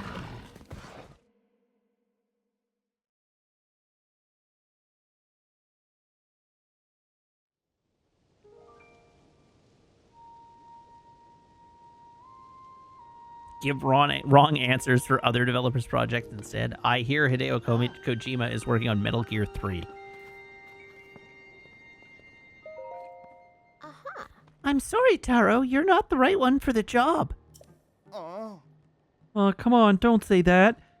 You've got to let me cast my line into the depths too. I'm capable of deciphering some Zonai script.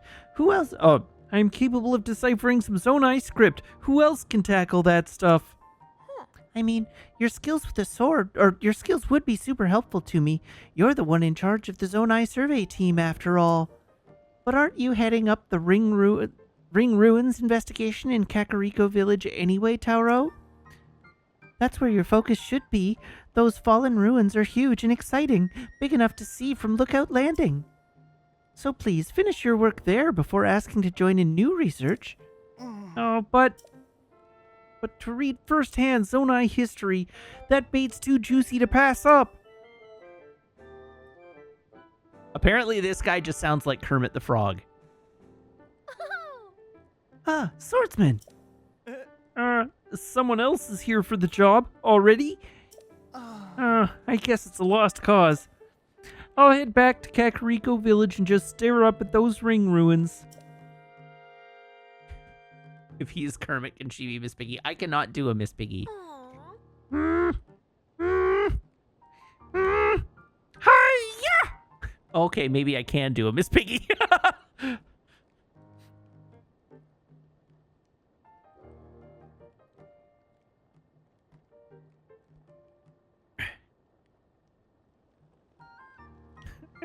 me.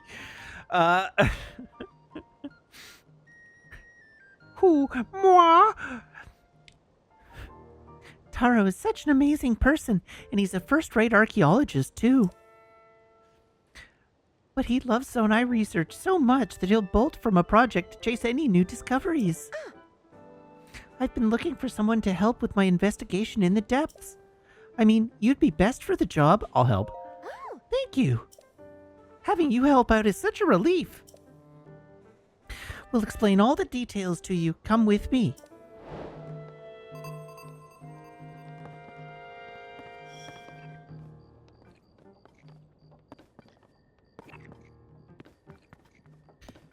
We.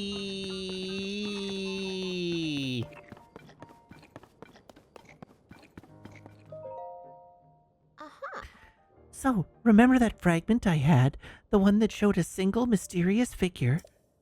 I found more fragments among the things our survey team brought back from the depths.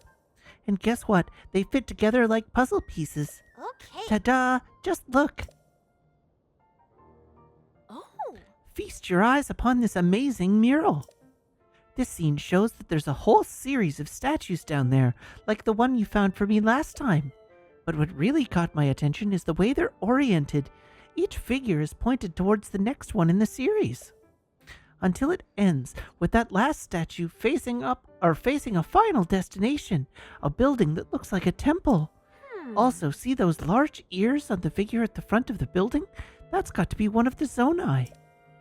And then there's that strange hand symbol that seems to be responding to whatever the Zonai is doing. aha. So, to collect my thoughts on all of this, I'm pretty sure if you follow the gaze of each of those statues down there, you'll reach that structure. I'm also betting that the temple-like building holds something of Zonai origin. I've heard that the Zonai wielded mysterious powers. I wonder if this correlates to those powers.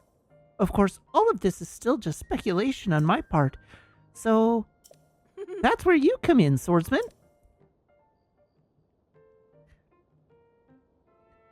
I want you to find the temple structure depicted in the mural. Initially, I figured I could just go myself, so I gathered a bunch of bright blooms and supplies. But they pulled the kid card on me and said I couldn't go to the depths. So, here. Aha. You can have these, too. Yeah. Bright blooms and arrows are perfect for exploring the depths. There's the added bonus that checking out the depths might provide us with clues to help find Princess Zelda. So if it all works out, maybe you'll snag some mysterious power for yourself and gain clues about Princess Zelda. Nothing but good things, right? Thanks for your help with this, swordsman. I like that that just looks like a giant pile of Triceratops poo.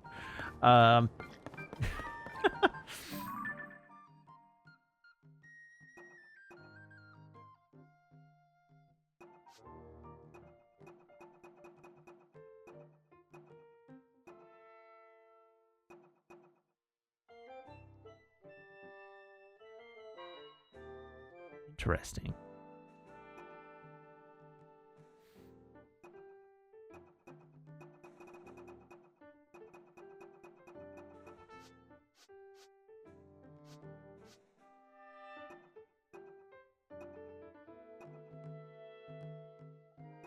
Where the hell? What is the quest that I'm doing?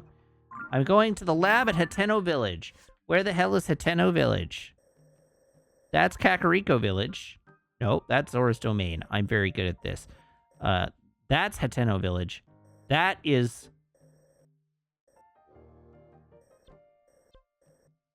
I'm so confused. Travel!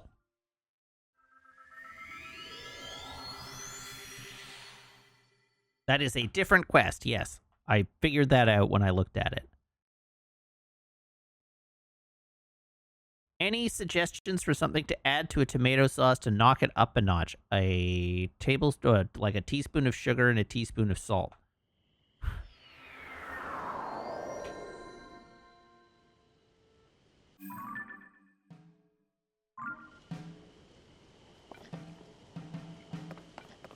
And a gun.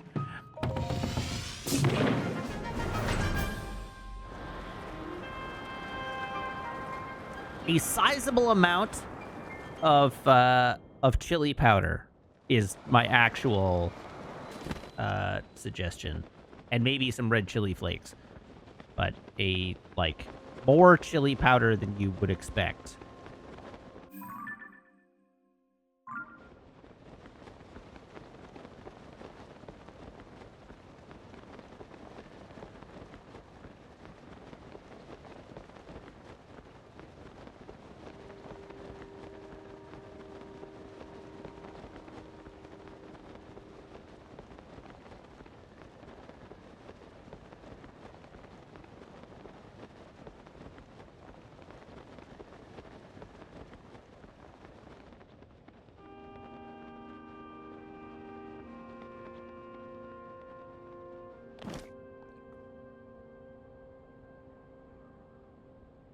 Ah.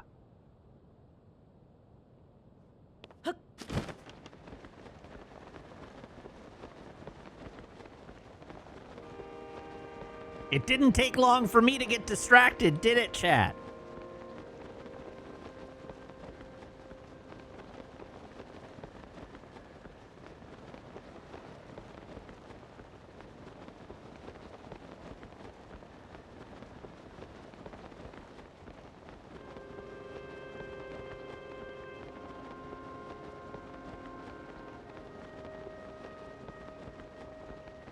What is your favorite chili powder? And the answer cannot be McCormick's.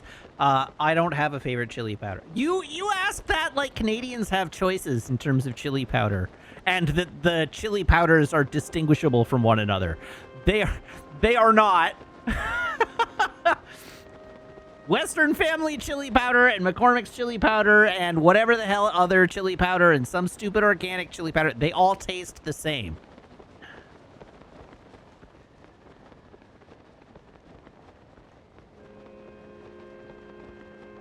Oh, God.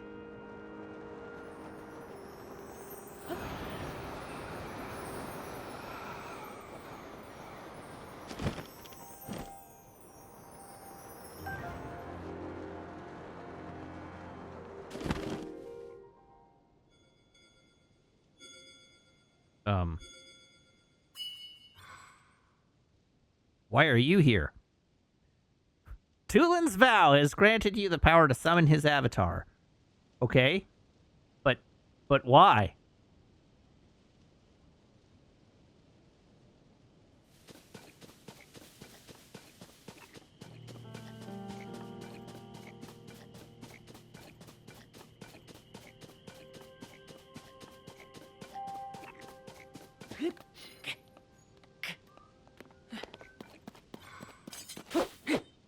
No, I do remember the cutscene from the end of last stream. I don't know why it became a thing again just now.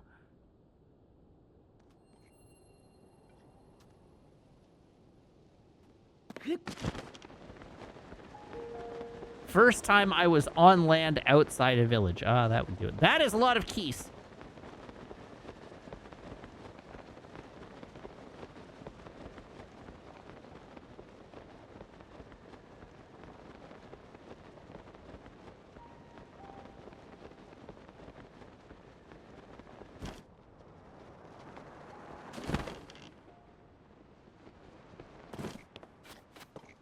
Well, well, well.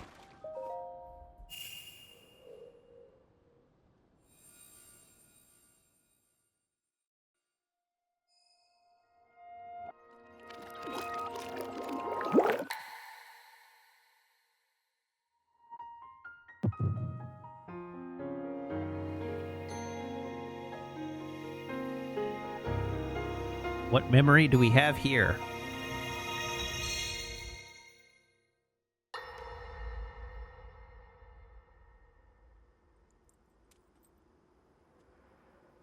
All right, Zelda. We are alone as you requested. What was it you wanted to discuss with me in private? You are far too trusting.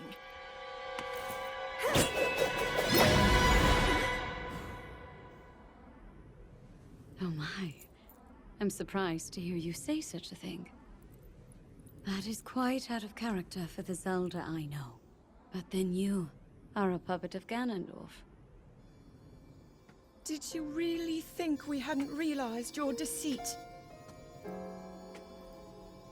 There's 2 of them!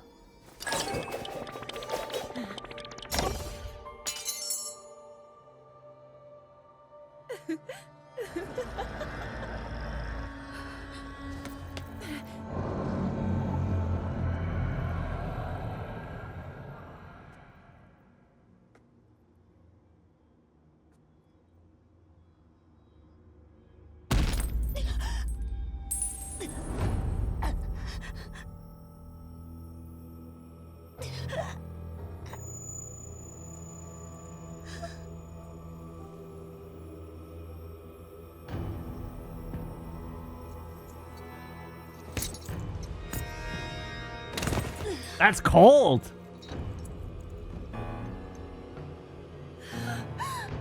Your Majesty! Queen Sonia! Oh no! Queen Sonia! You want to know how I got these scars?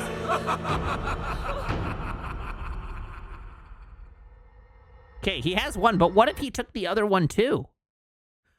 what if like Zelda had one of those also?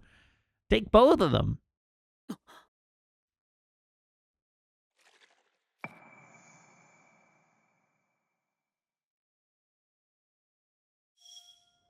They don't stack. Maybe they could stack. You don't know that.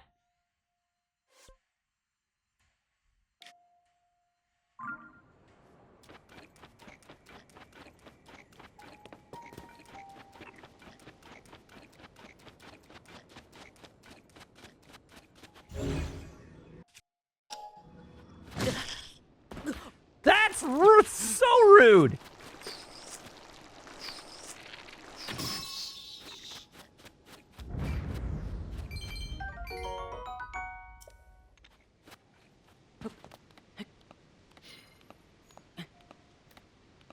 You know 1,000 times as much about this game as I do. That's why it's so surprising that I'm so much better at it than you are.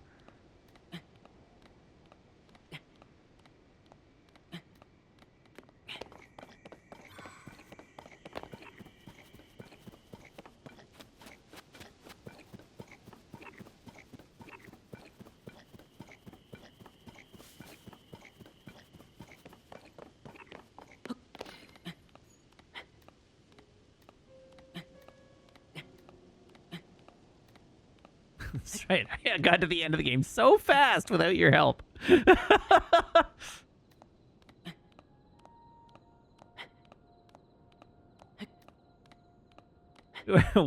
we're just doing end game stuff now.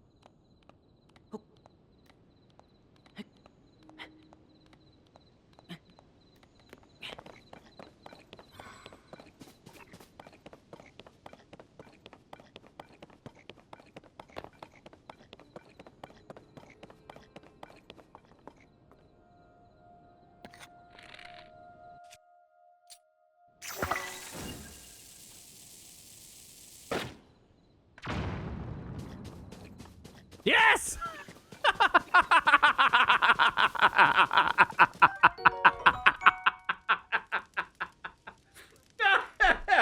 And it cooked the steaks for me.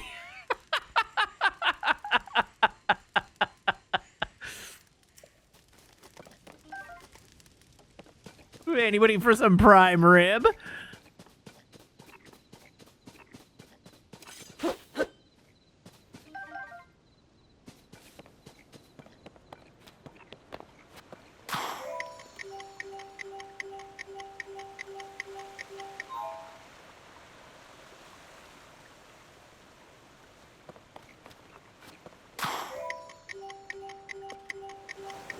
Oh.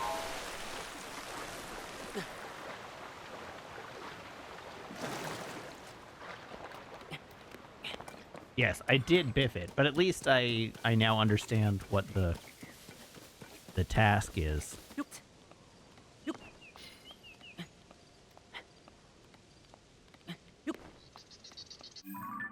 Did I actually get the final 2?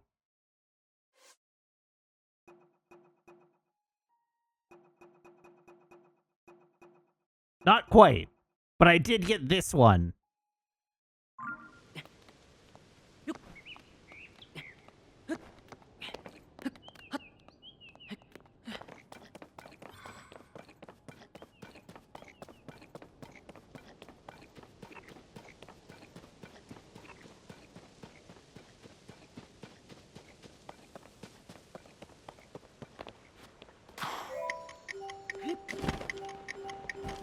No, God damn it.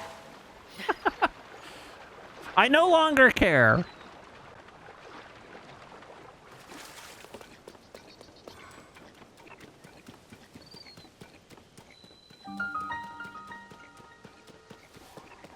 That's right. I am going to get every memory and then go meet Impa at the Forgotten Temple. That's exactly what's going to happen.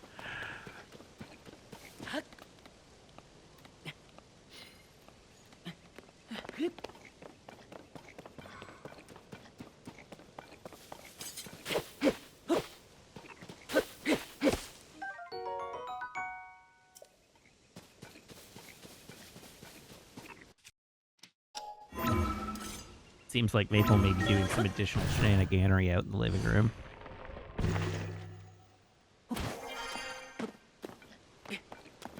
I'm sure it is a running jump into a dive. I just don't care. It was too obnoxious to deal with.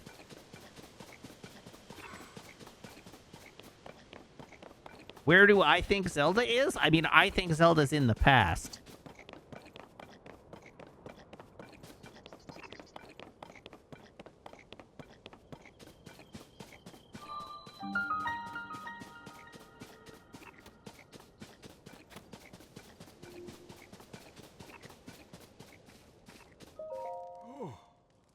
They've destroyed the village. It's ruined.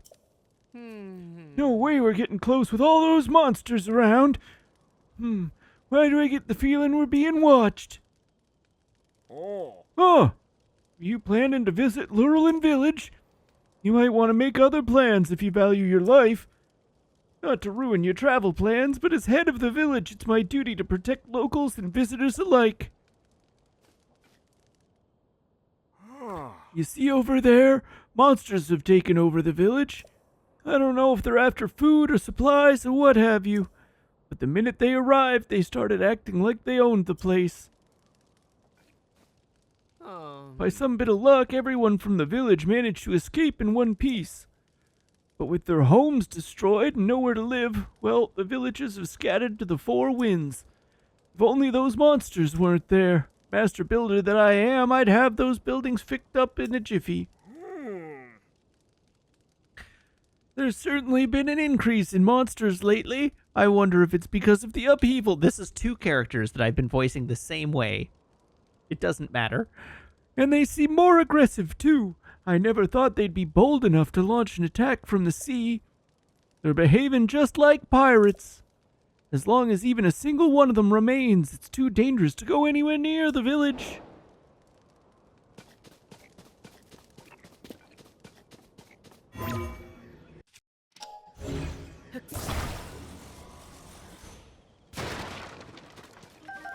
I'll be taking those.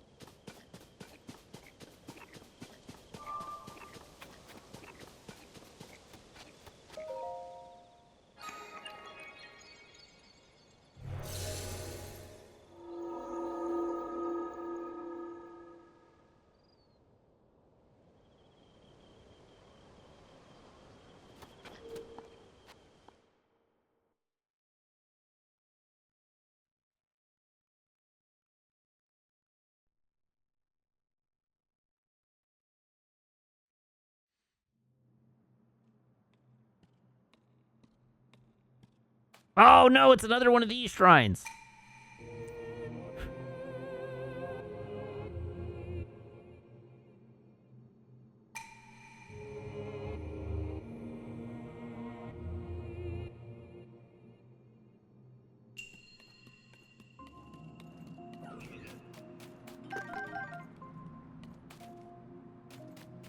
Oh god, I don't even get a bow?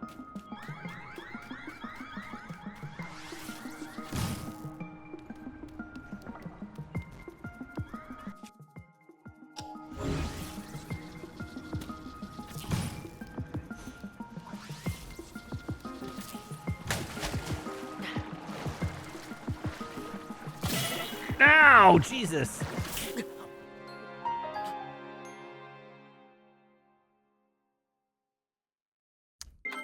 Let's try that again.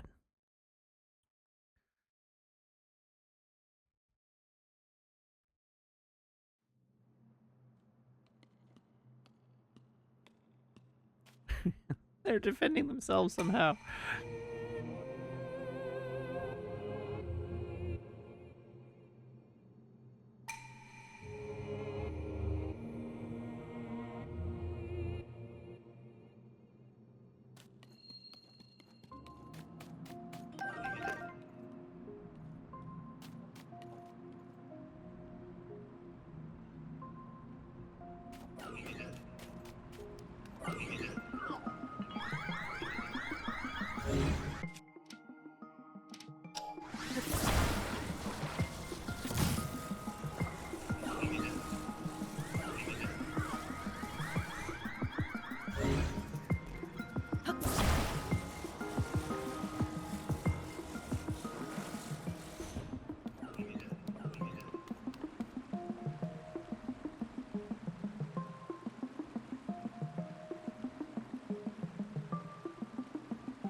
Okay.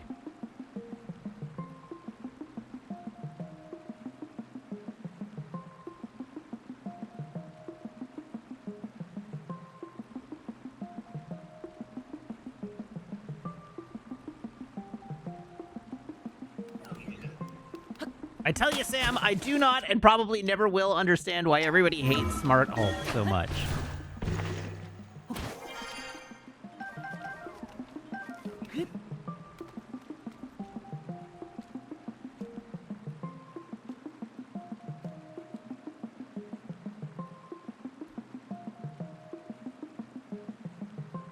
People do remember that there hasn't been a good Hulk movie. Listen, in the wake of the new Captain America movie, there has been a cultural reevaluation of the first Incredible Hulk movie, actually.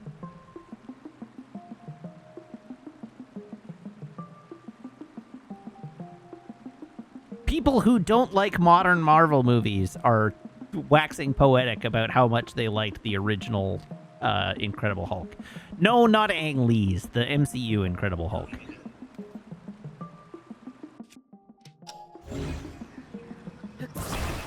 Nobody likes Ang Lee's Hulk.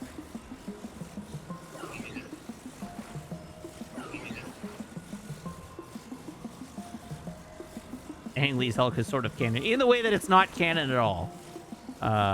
Sure. Oh, balls.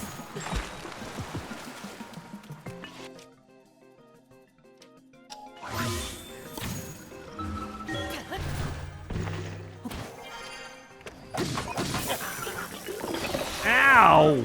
Jesus Christ.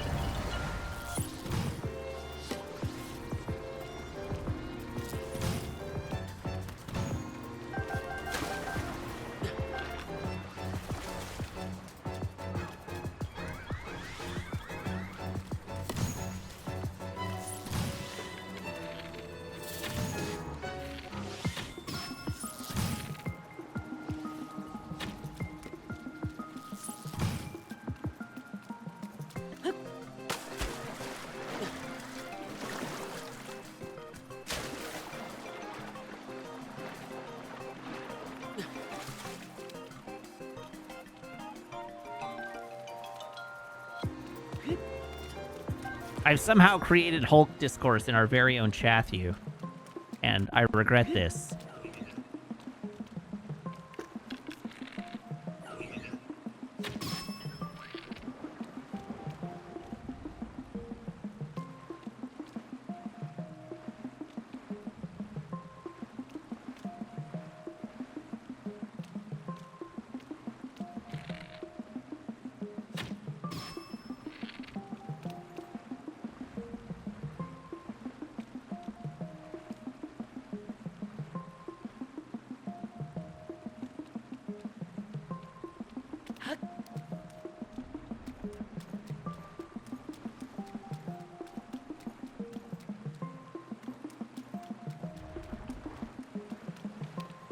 We do still have food. But it's not like I need... Oh, we don't have food, in fact. But it's not like I need it. Oh my god! Sam! Why would you post that?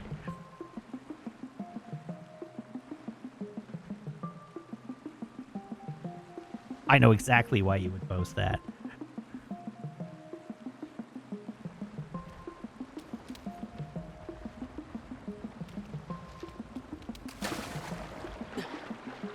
I need to know more.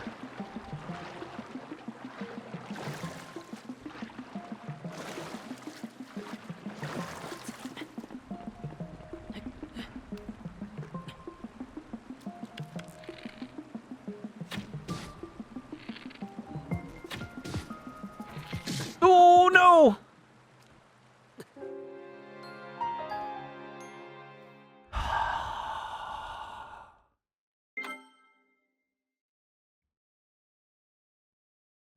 What do they think that I assume season 2 of Andor is repeating that made the prequels a success?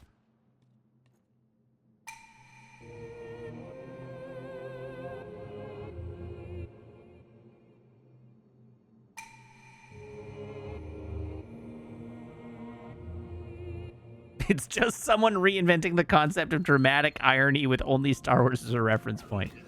I see. So we're getting Big Boss Baby vibes, is what you're telling me.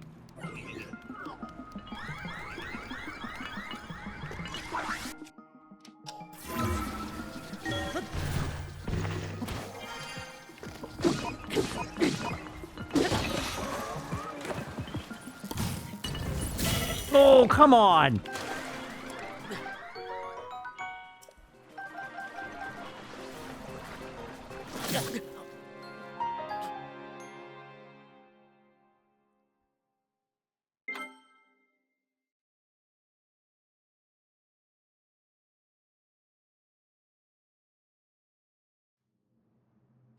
Oh my god.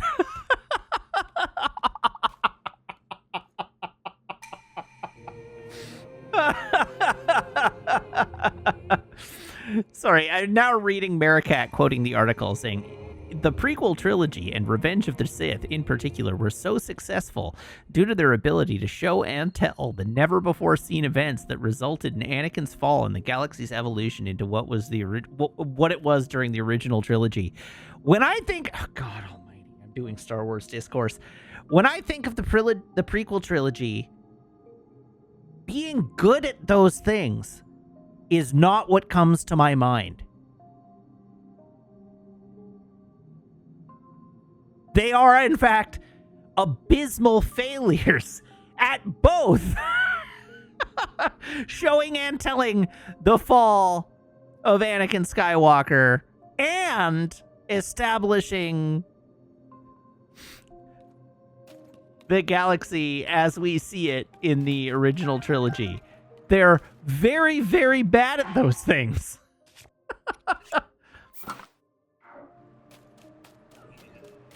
I'm so angry.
No!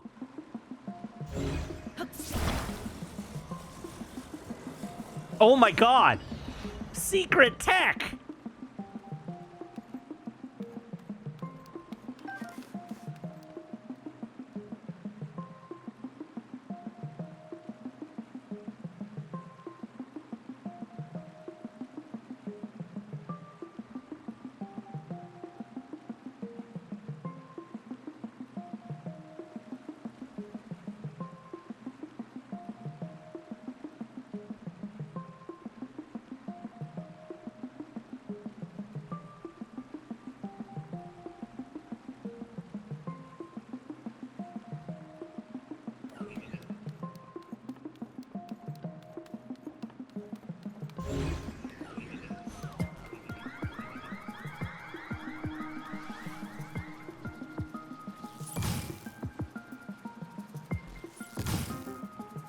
I'm sure you can rewind them, but I'm waiting for this one to come around.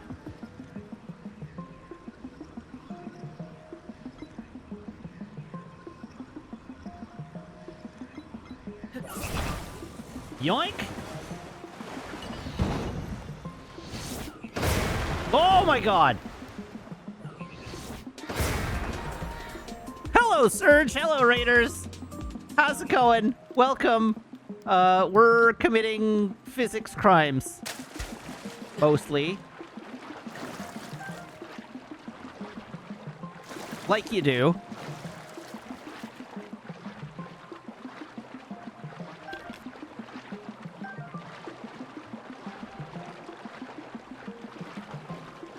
How are you this evening?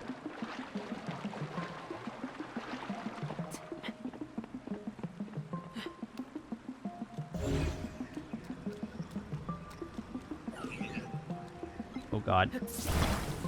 Oh god! No! Into the drink!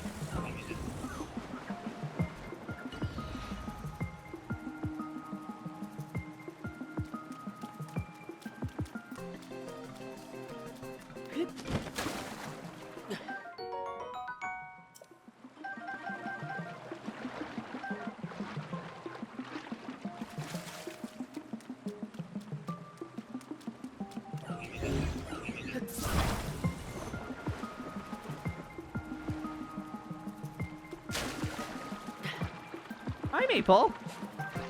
Hello, Raiders. Do you all wanna see Maple? Maple is nearly in view. Hi, sweetie.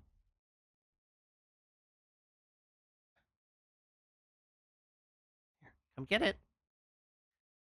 Come get it. Come on, over here. Maple, take it. There we go. Good girl.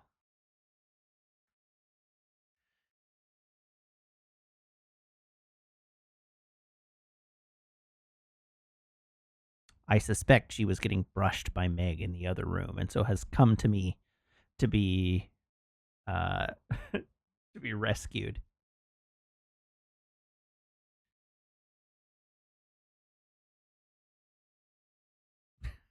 Natural D20 says, why is it? Every time I watch Matt play this game, he solves a puzzle way easier than I did. It's because I'm exceptional at this game. Very, very good. World's best Tears of the Kingdom player. Hi.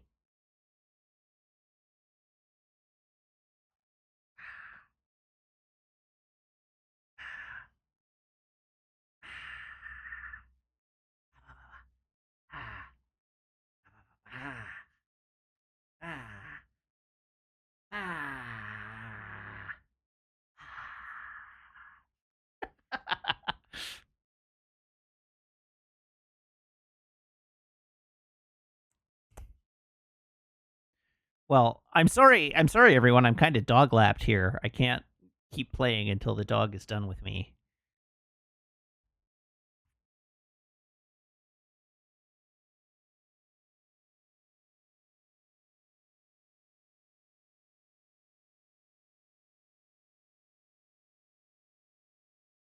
Here we go. This is a brain sucker starving. We've got a brain sucker starving right now.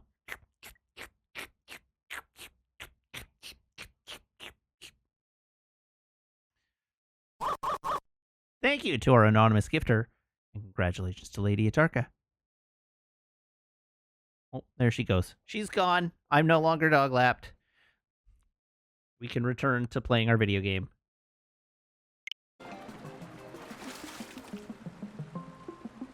Did I get all the loot?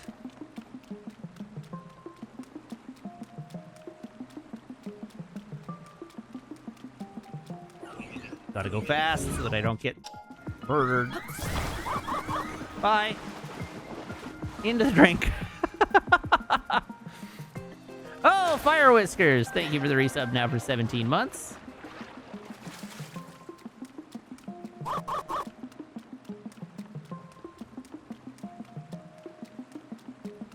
Okay, have I killed them all?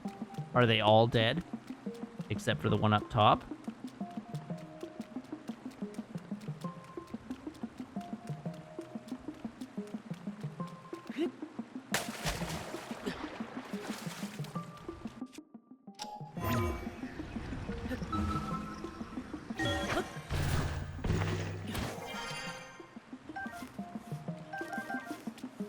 Loot, loot, loot, loot.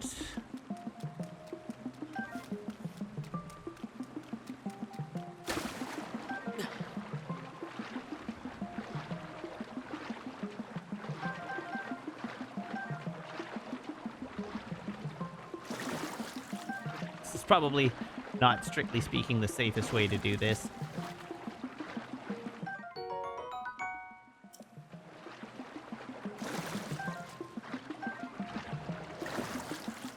All right, let's let the greed take over.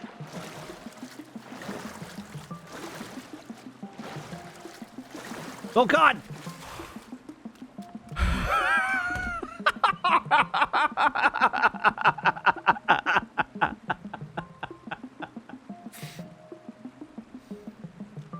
Well, the greed took over, but the greed didn't win.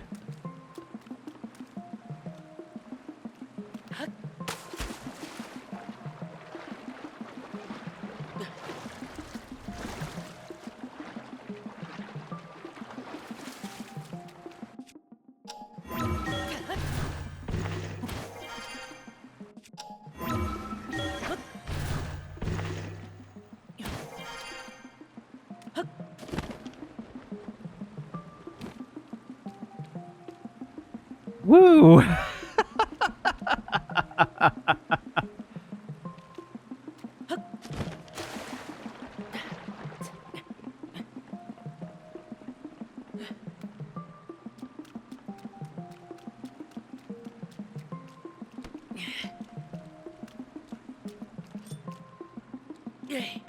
Oh!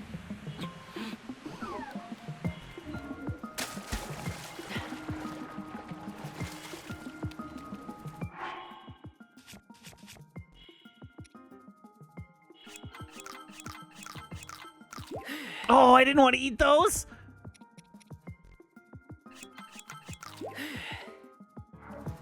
Those were the things I didn't want to eat.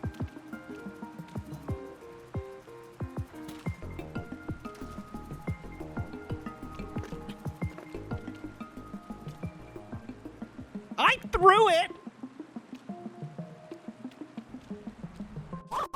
I threw the explosives far away.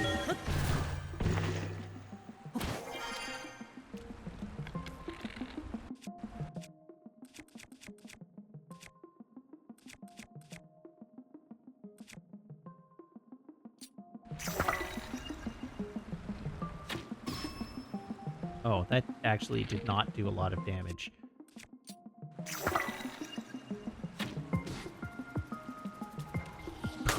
Yikes.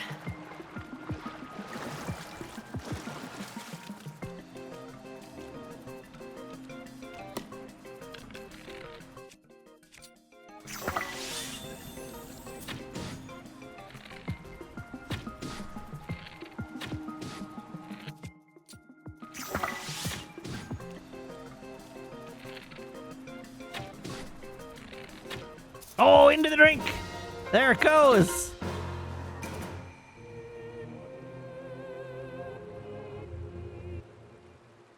Thank you, Zafty, for the gift sub, and congratulations to Shadhawk.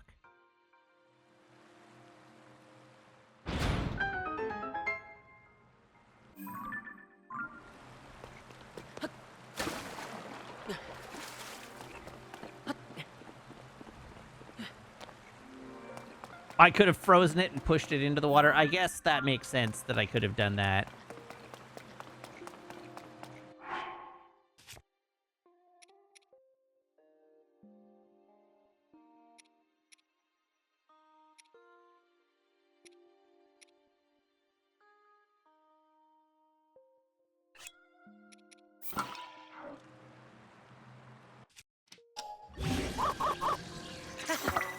Hey, and Melania, thank you for the gift subs. Congratulations to Die Etzt, Baltimore 667083, Electric Claire, AVJ Amethyst, and Revenant 77X. And I guess I owe you some squats now.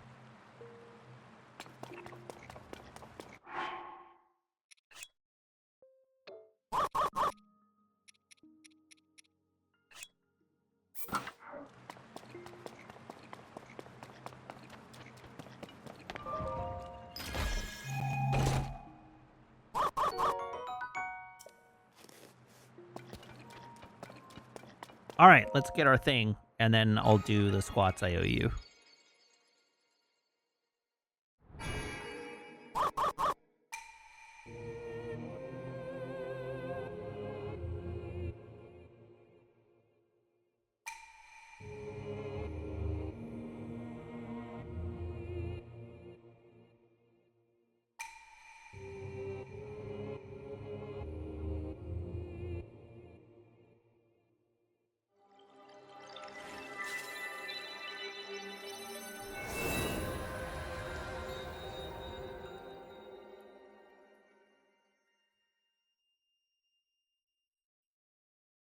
Orb! Is that 2 orbs towards my next stamina upgrade? Izandai, thank you for the gift sub. Congratulations to Chaos Treader.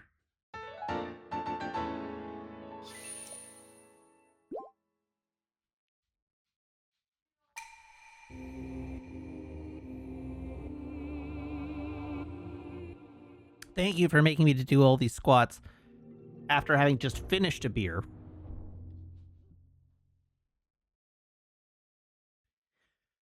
You're definitely not about to watch me throw up on stream.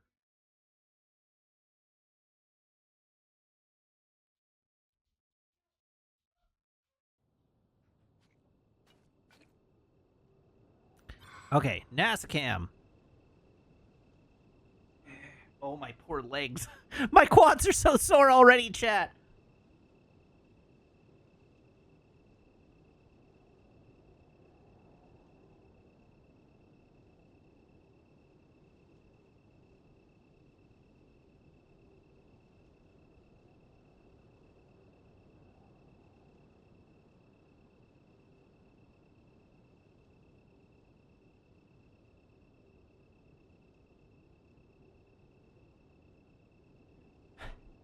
There you go. No, I ran 5K yesterday morning, damn. Not this morning. So my legs have had time to get nice and tight. Hoyt like Toiger.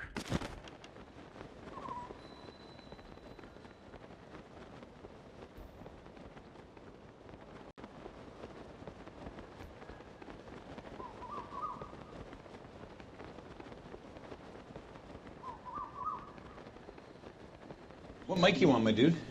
How many levels of microphone are you on? You're right, I did forget to change my mic.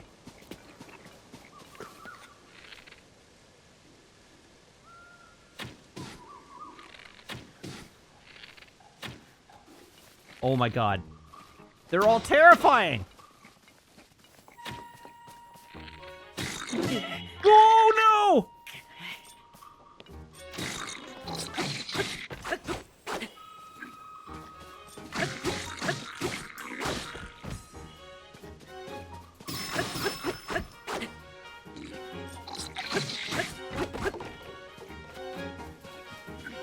Oh no!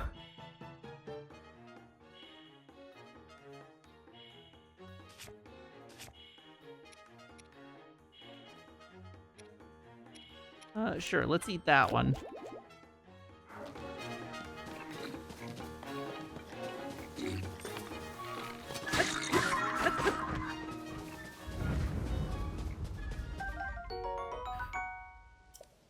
Okay. Sure.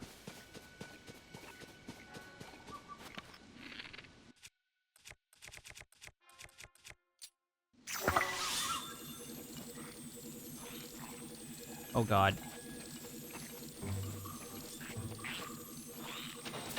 Oh, no!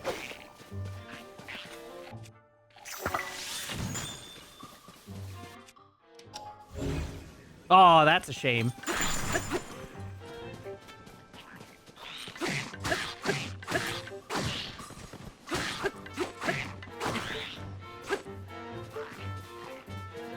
I was really hoping I could pick it up while it was frozen and dump it into the drink. The eyeballs!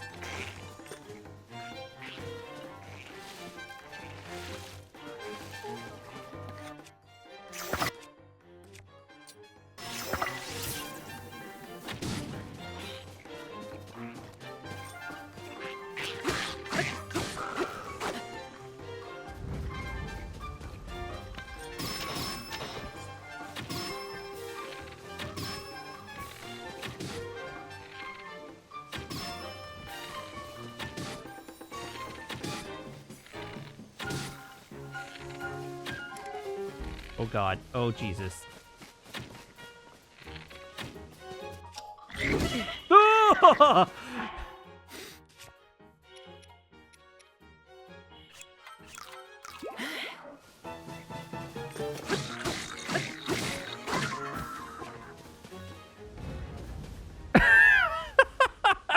Jesus Christ.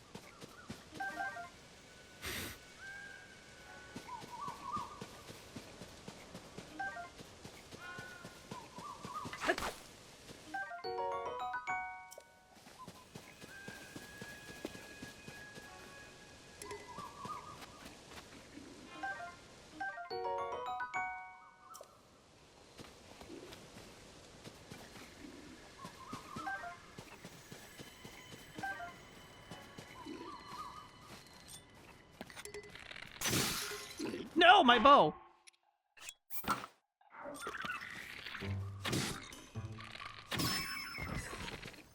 Get wrecked.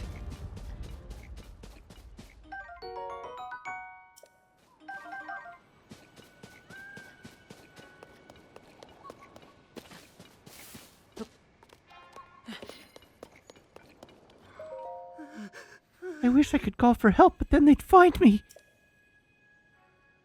Maybe I'll just whisper it as loud as I can. Help! Help! Help!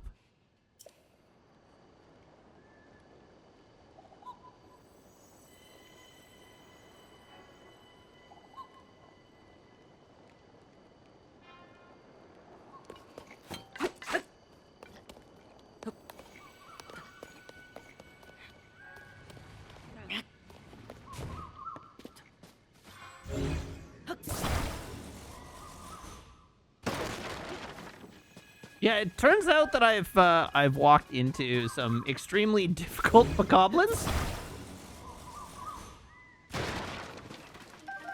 I wasn't counting on them being as hard as they are.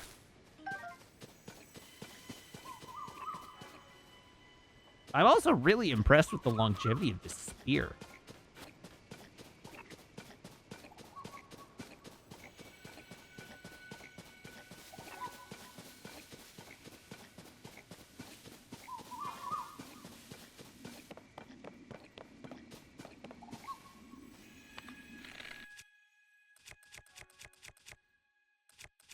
I sure don't have any bomb flowers left.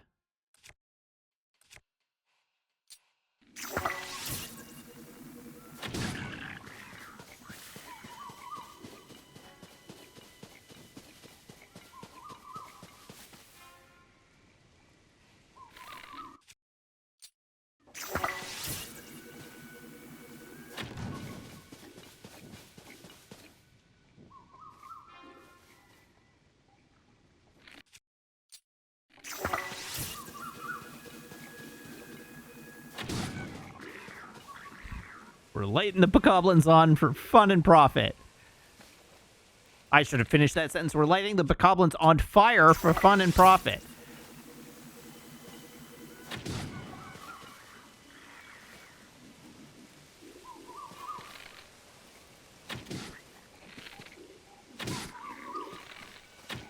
Oh my god. Come on.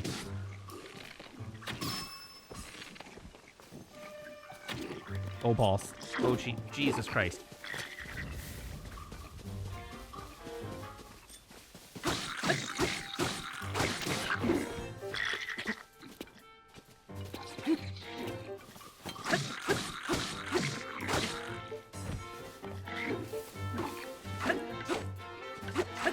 Oh, bananas.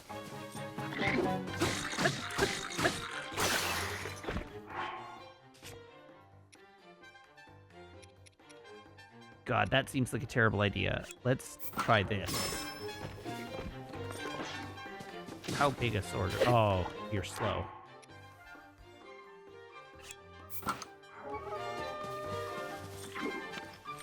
Ah, crap. They're calling for aid.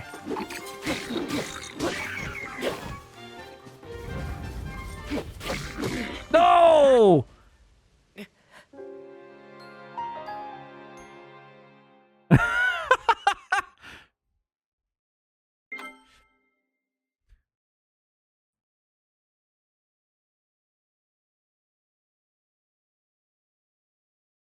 Maybe I should come back and do this later.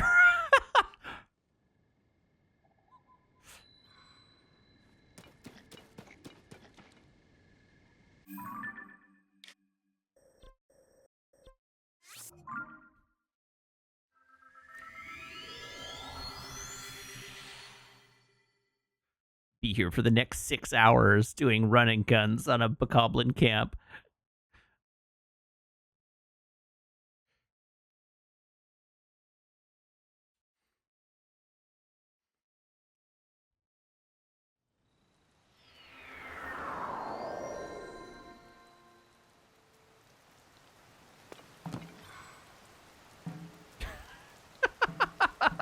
You get legitimate Schadenfreude when Matt always gets stamina first, gets one tap. Listen here, you. I got another heart container last stream. What more do you want?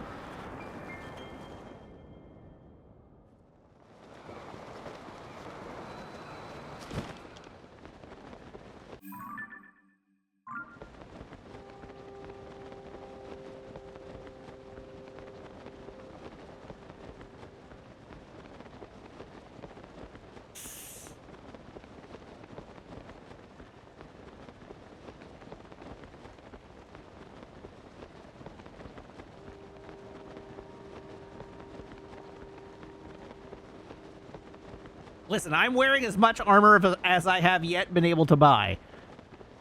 Or find.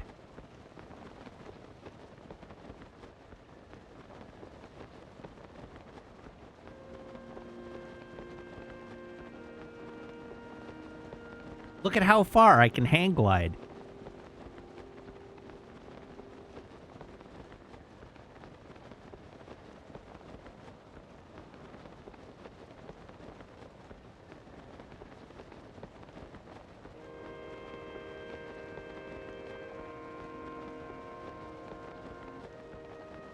I don't... It's not that I'm refusing to take off the bokoblin mask. It's that I don't have a better hat. It's literally the highest durability item I own.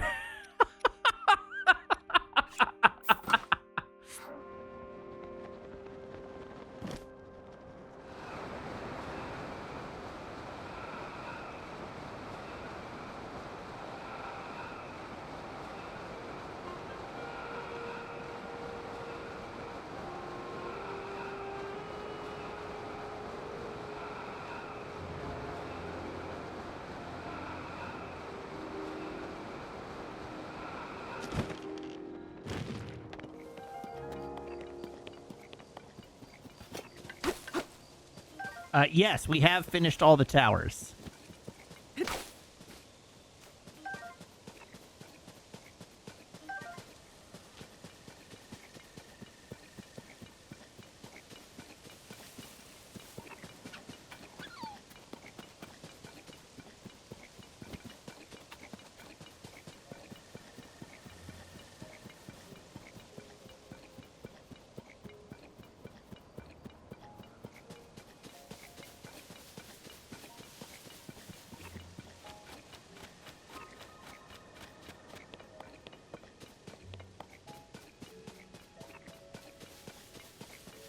Well, we've definitely seen a bunch of armor sets that you can buy. So I don't know if most armor sets are findable, but we've definitely seen a bunch that you can buy.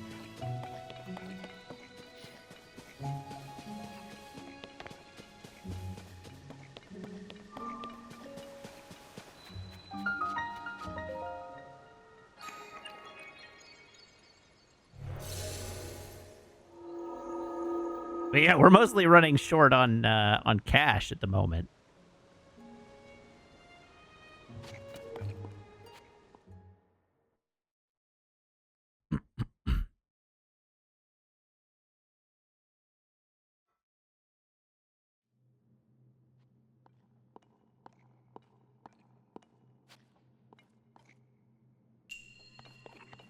Scoop it out.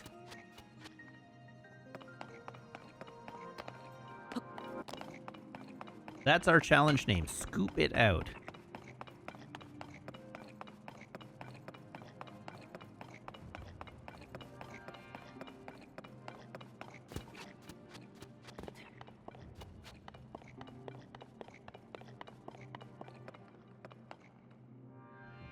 So, our great question of the age, what am I scooping and from where?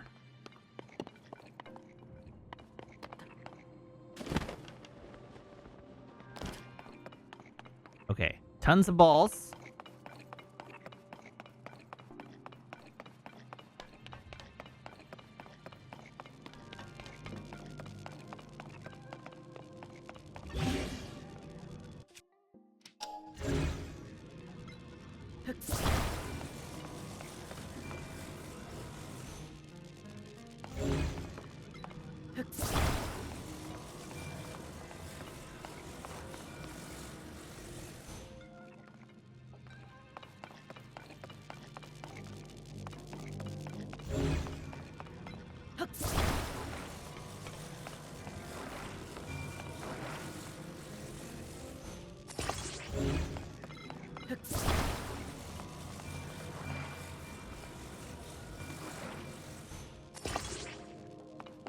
Okay, those are not electrically conductive.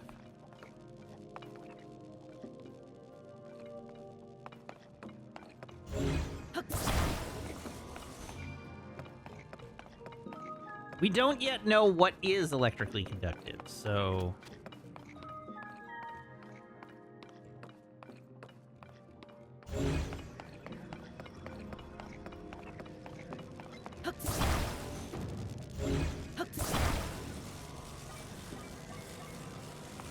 I'm about to demonstrate the most matte solution you've ever seen to anything. Just so you're aware.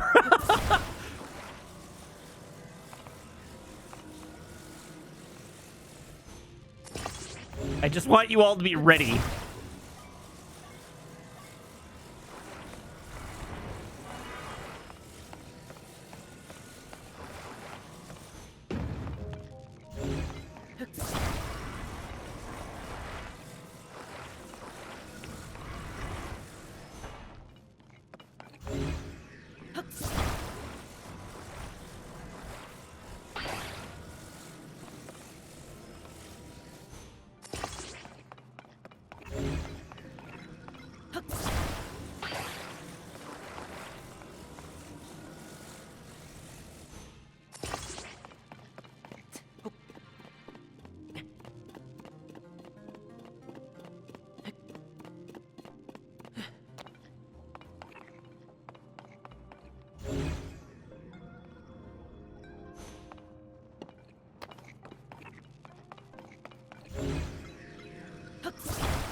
Scooped it out.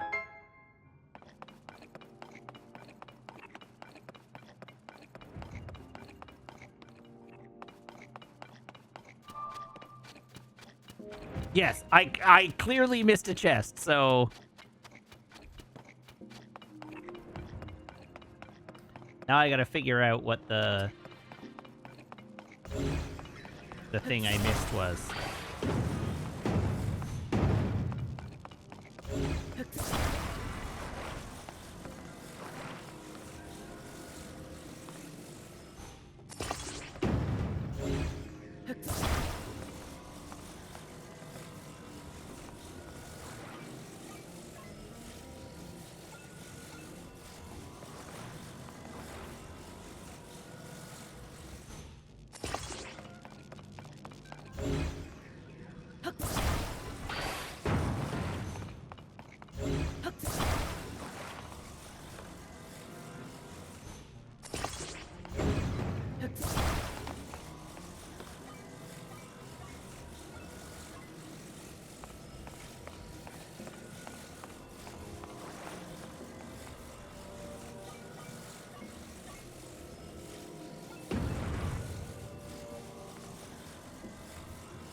Whoops.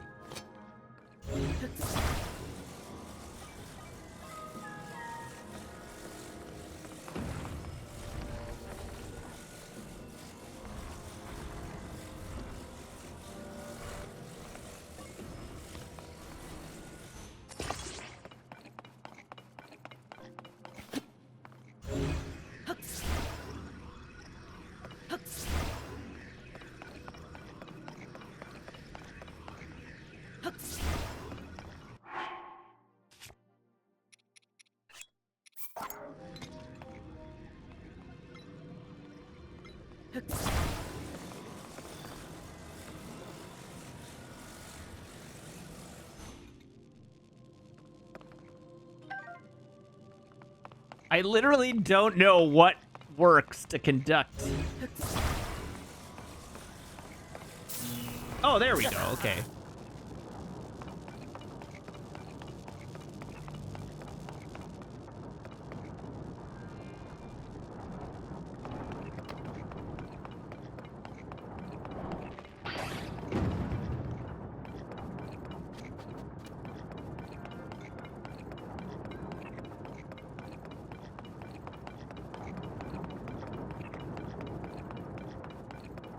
Okay, in fairness to me, I didn't realize the sheet was metal.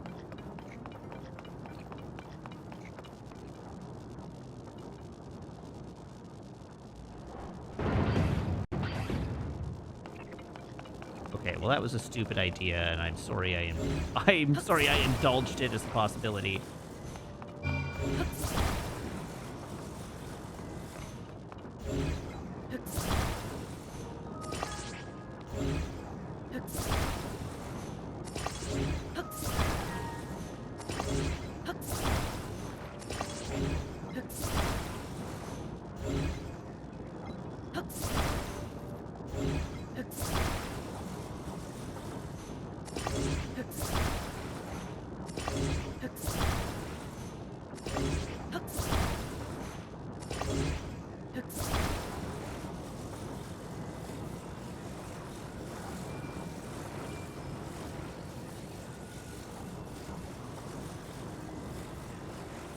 Yeah.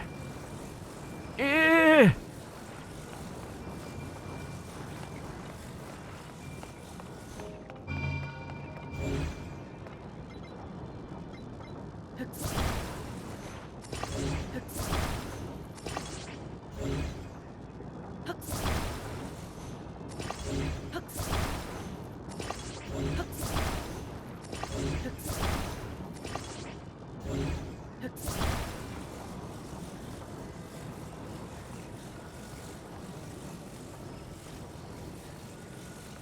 Jim Cat, Wicked isn't a movie. Wicked is a book.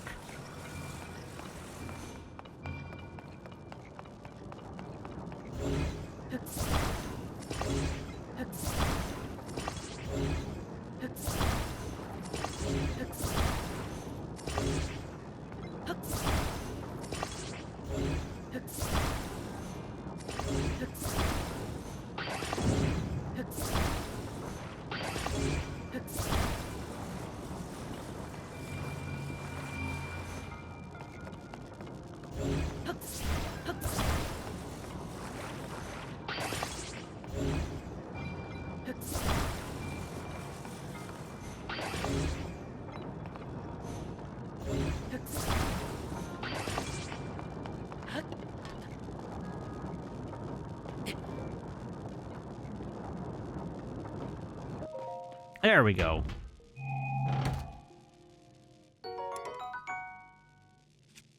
What can I drop? Strong Zonite Longsword.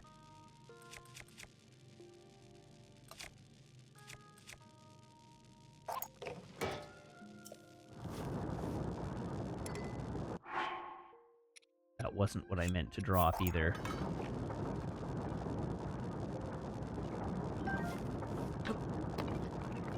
Okay, do I have all the chests now? I do. Alright, well, that was, a shrine properly solved.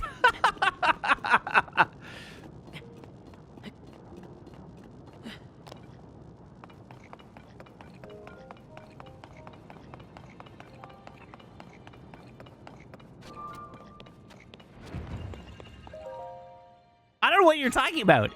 I solved that shrine very quickly and very effectively.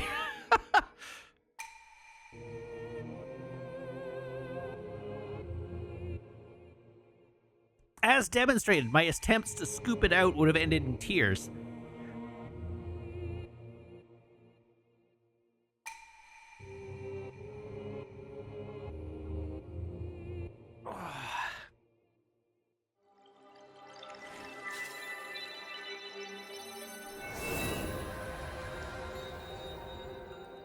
Got 2 scam text messages today.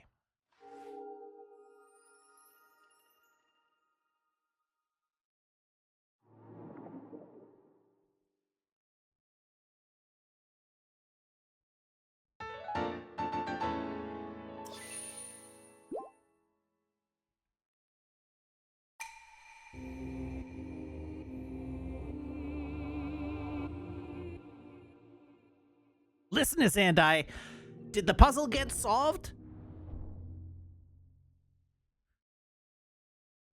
Because if so, the puzzle got solved properly. If it's stupid and it works, it's not stupid. Also, I think I owe you a joke.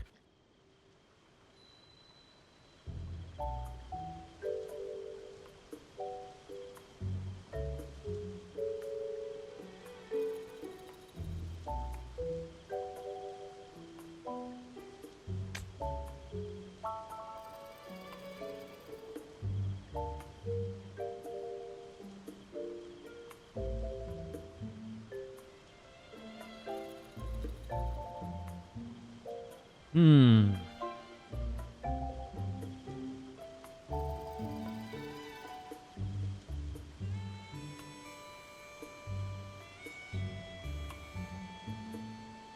Hmm.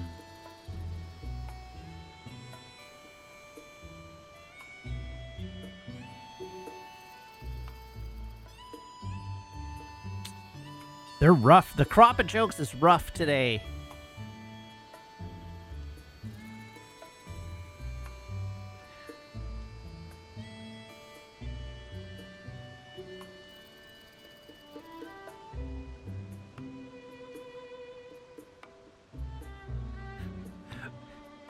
My 4-year-old nephew is unable to say please in Spanish. Is that poor for 4?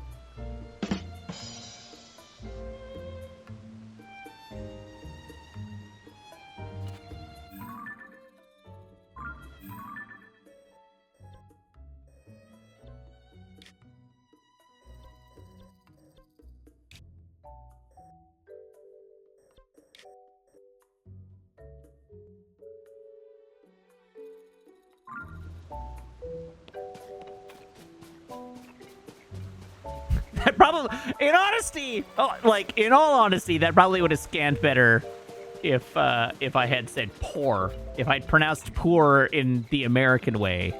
Is that poor for four? But alas.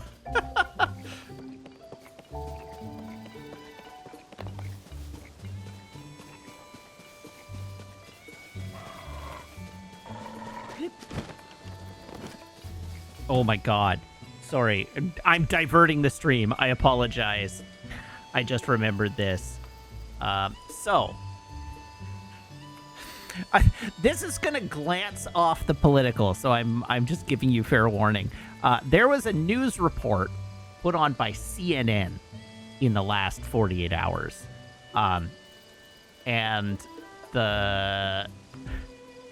it was interviewing people around Vancouver and the Lower Mainland about the effects of the tariffs that are being enacted, and so they were coming to speak to people in the area about how it's affecting them and how they expect it to affect them and what their sentiments are and so on. None of this is important to what I'm talking about. What is important to what I'm talking about is that they did not research in the classic American way of doing a news report about a place in Canada. They did not actually check with anyone to see how things are pronounced. Oh no. Pray tell, where did they go? They went to Vancouver and to Surrey. How do you get those wrong? Sorry.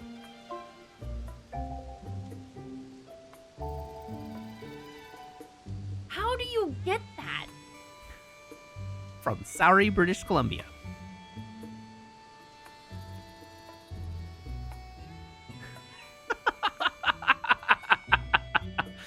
That is not the worst one. We have that I have ever heard. I've heard Nanamo, British Columbia. Adequate names to go butcher, like and, Nanamo. And I've heard Esquimalt. Oh, yikes. Esquimalt, British Columbia. I was not expecting Surrey, British Columbia. Like it's spelled Surrey. Is it not named after like the Surrey in like the UK? Yes, it is named after the Surrey in the UK. But yeah, he was like fully pronouncing it Surrey, BC. Like borderline sorry, BC. Like it was actually funny. That's awful. That's embarrassing. Yeah.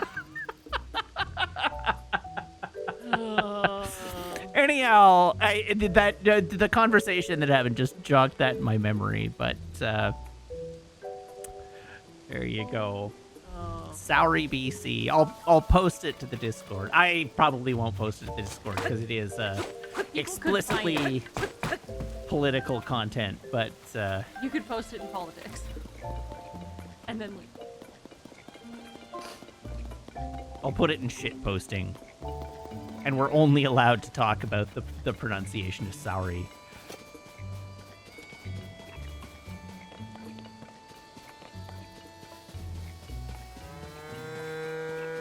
This is real familiar looking. Yeah, we're in Hiteno Village. I know nothing about this game. Oh, but it looks like it's exactly... The world map is the same. It's the same world map. Like, the geography is the same. The things that are different is that, like, some of the towns have changed a bit. And, like, there's little differences, but the world map is the same. Generally speaking. What's in the world map, and there's now a Sky Kingdom above the world map, and there's an underground, like, depths area below the map. So they've expanded it out that way. But the challenges and things that are on the map are also all in different places. All the shrines are in different places. And I should have known better. Oh, God! Oh, God!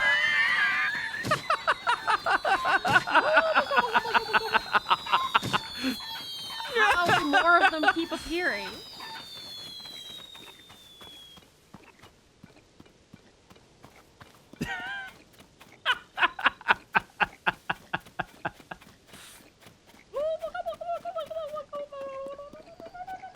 Hi, Maple.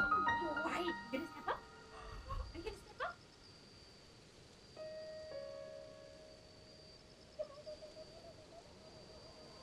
She came to see what all the fuss was about.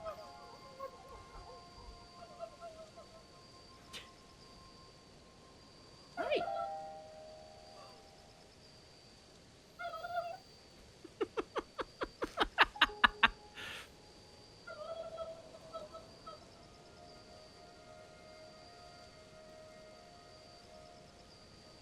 Here, keep the dog entertaining for a minute.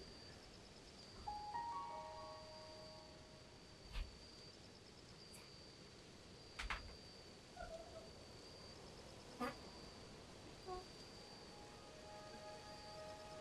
put the doggy in the window. Okay. Yeah, be entertaining for chat, would you?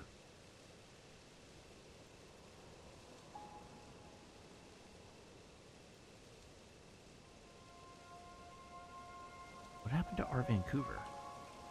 Probably went for Maple.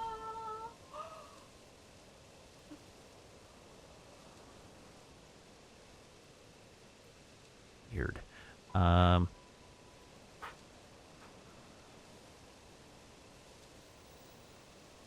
Sorry, now I'm looking for this news post so I can play a clip of the guy saying sorry to you. Here it is. Right, I'm gonna skip right to the pronunciation if I can.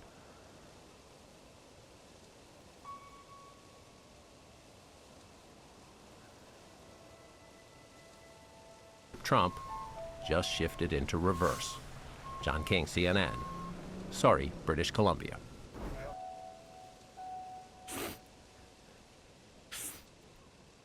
That is not sorry. Just ask someone. Yeah, that is Tell her sorry, why. British Columbia. Isn't that bullshit?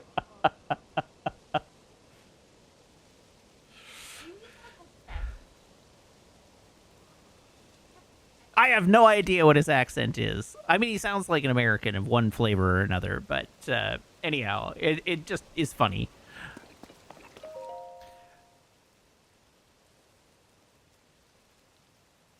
Okay, where is the lab? This is not the lab I was looking for.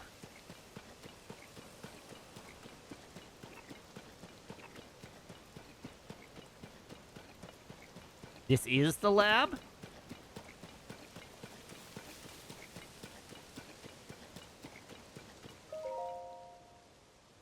Come find me at Lookout Landing near Hyrule Castle. But I did find Robbie at Lookout Landing near Hyrule Castle.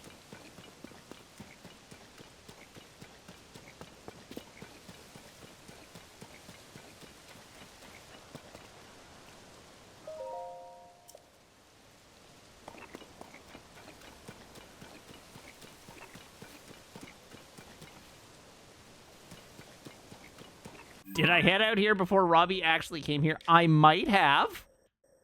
That seems very likely as a thing I would do.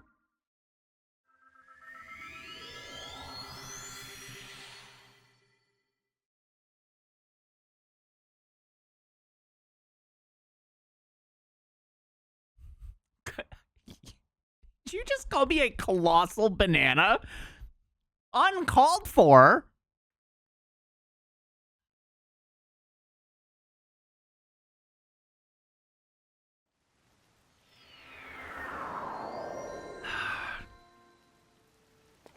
All right, let's go talk to Robbie again.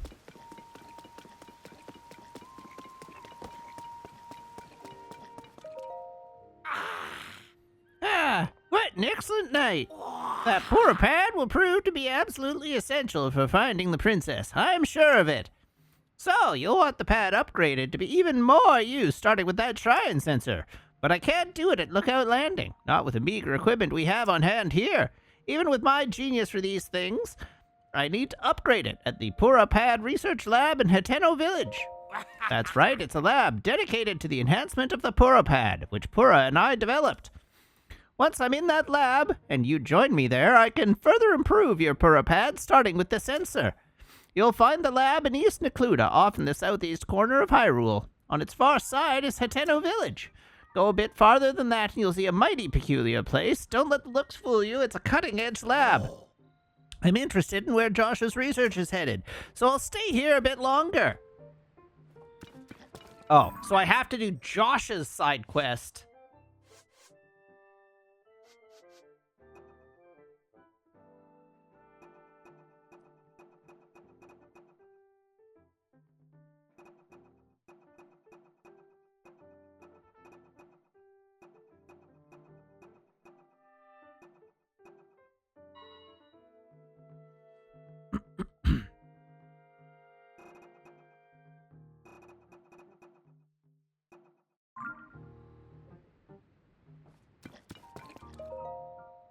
Aha.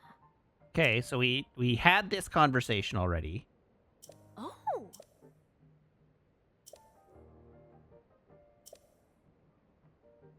Hmm. Aha. So we follow the gaze, we find the temple-like building.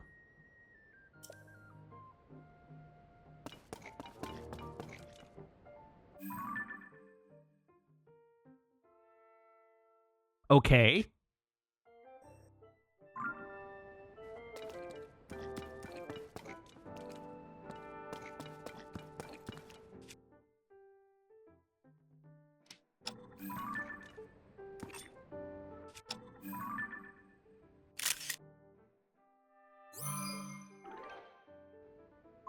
Okay, how do I get to the depths?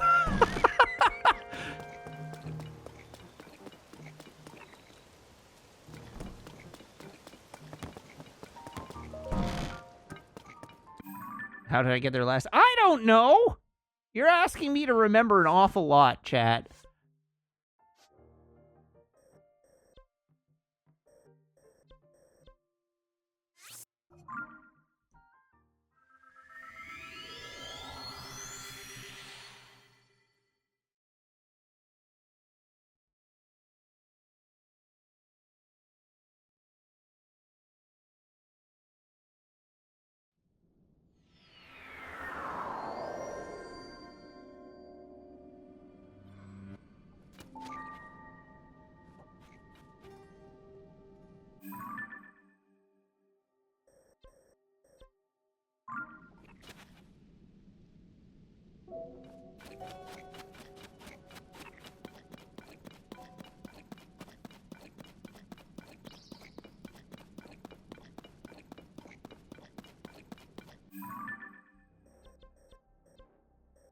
Oh, interesting.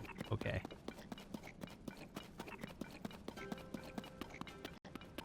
Oh, the pin is just where Joshua is on the upper map? Oh.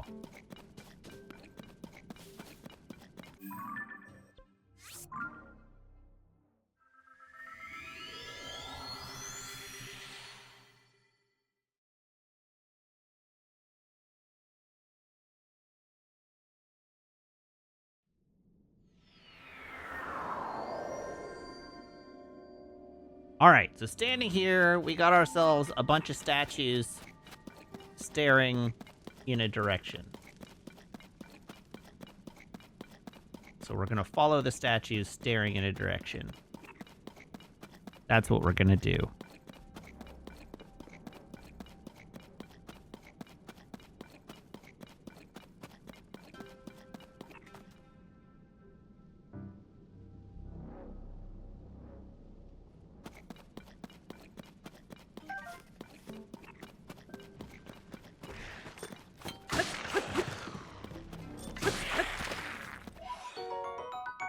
Oh, pose.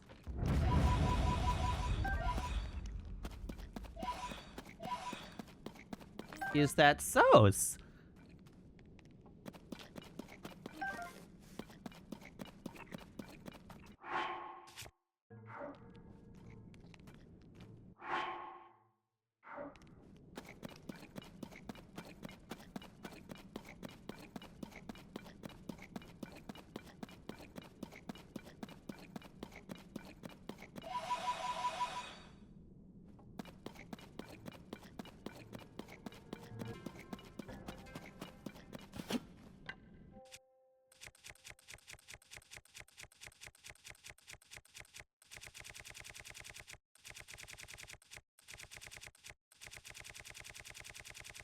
Where are all my bright seeds?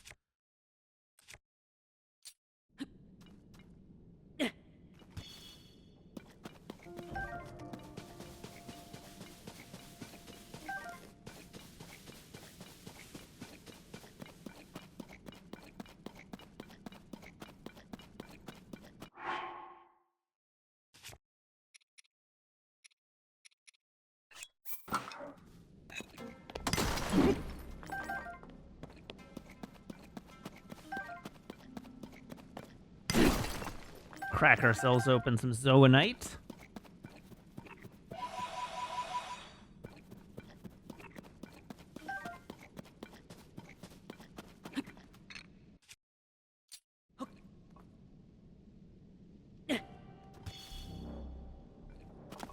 Has anybody seen a statue recently?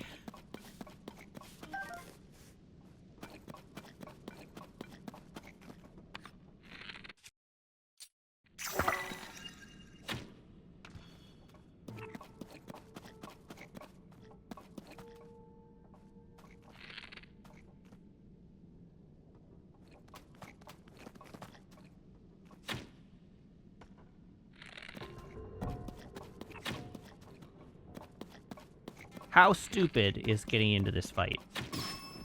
Oh, not that stupid at all.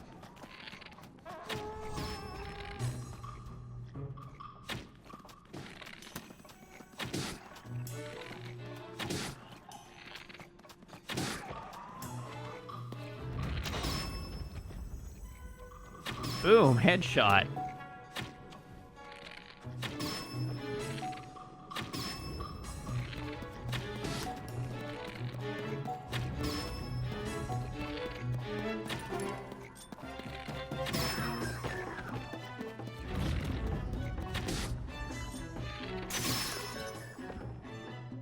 All right, that wasn't so bad.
Crack.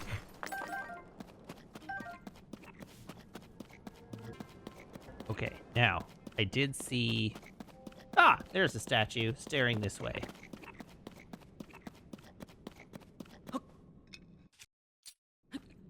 Yeah.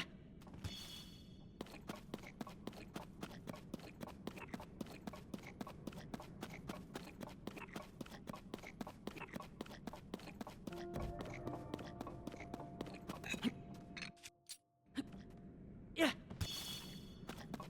There we go.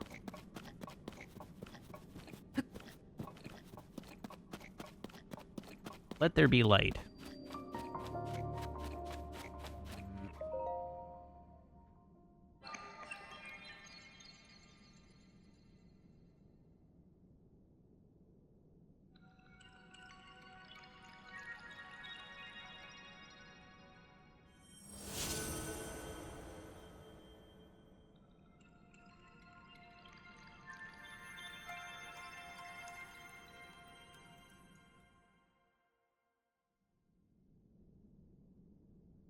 Yay.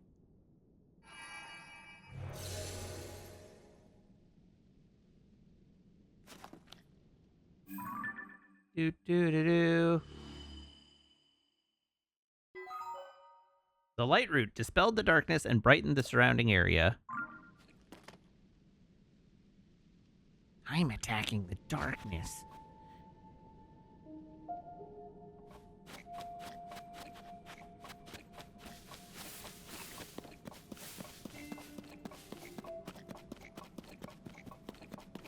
All right, pointed this way.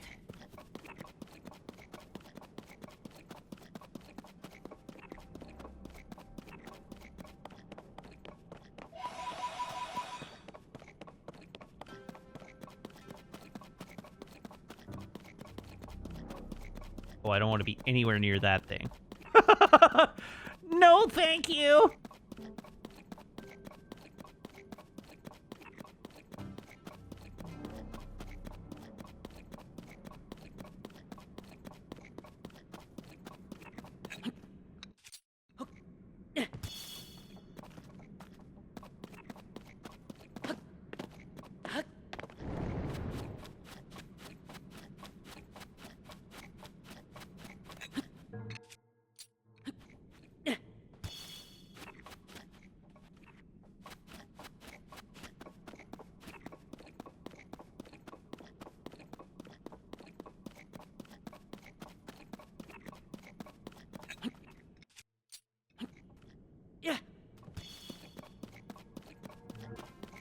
Y'all got any of them light roots?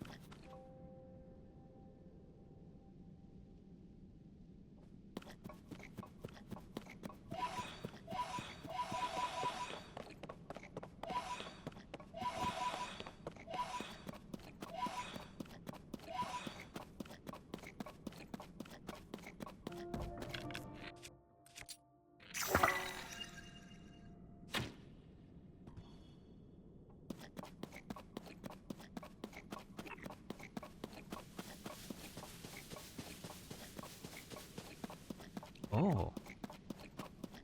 Interesting.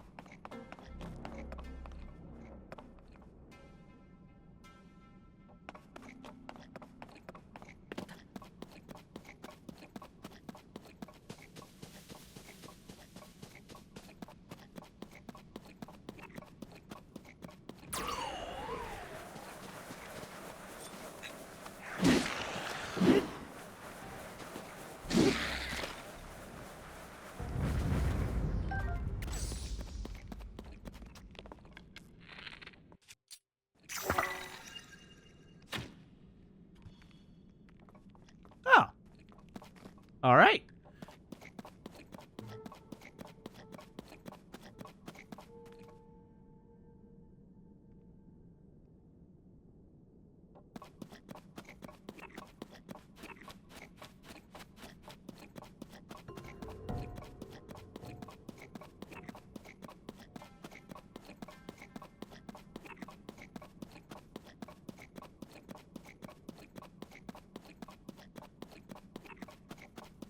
You know, I was kind of expecting to be able to see another light route by now.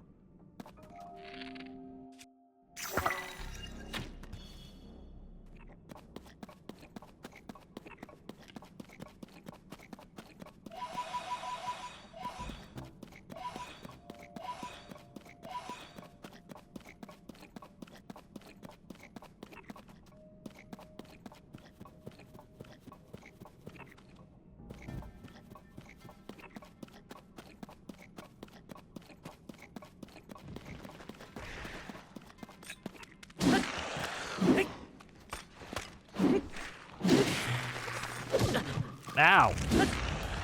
How dare you?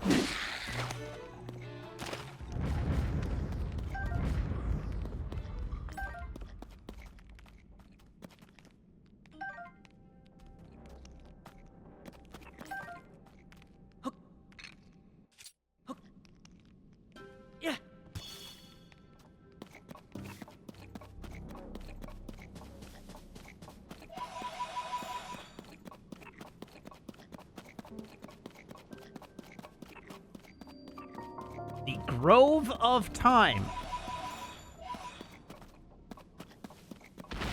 Oh my god! Jesus Christ! No, thank you.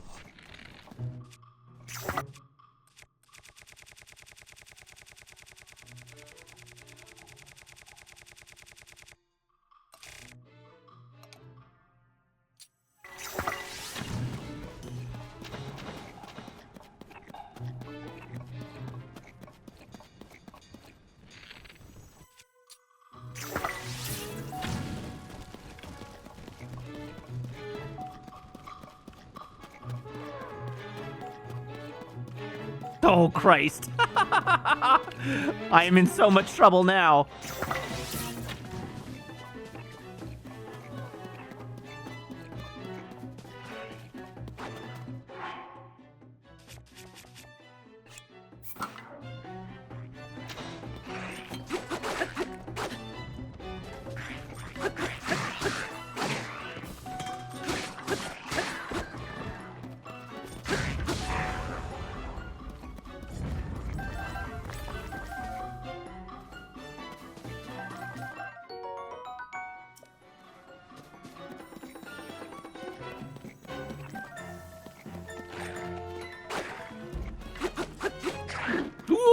Ooh, spicy.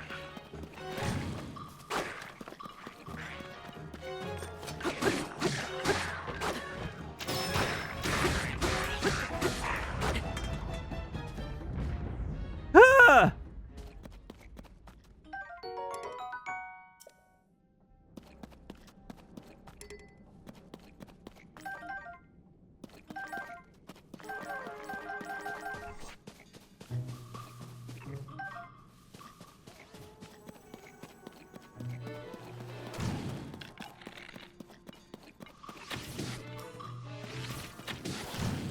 Jesus Christ.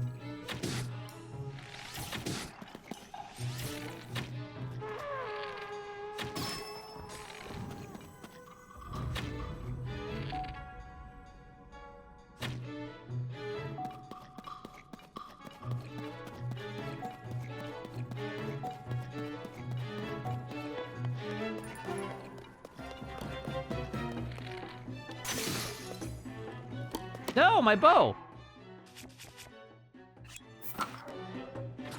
Ah! Ugh!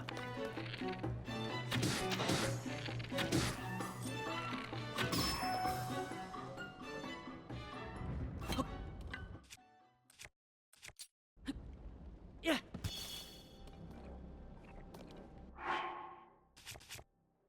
All right, I'm alive.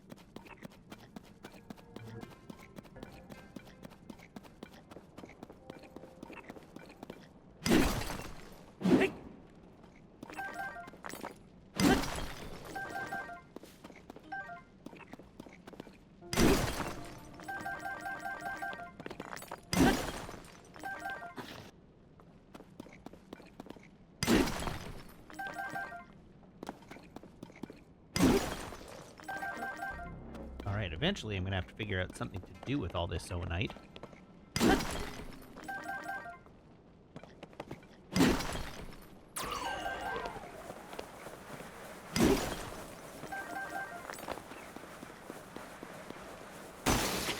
Oh!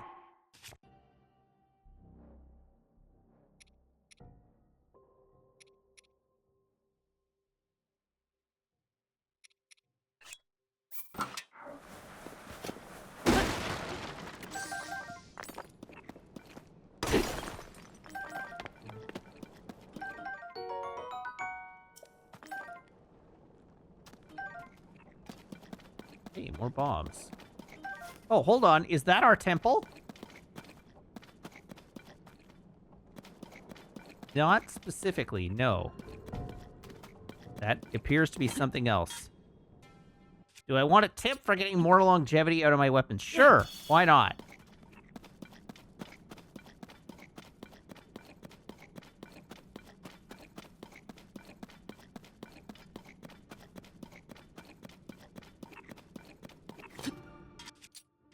Yeah.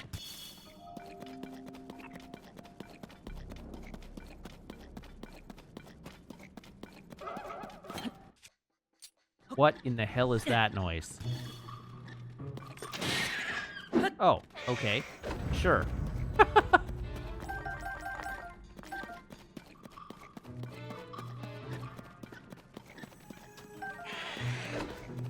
Wah!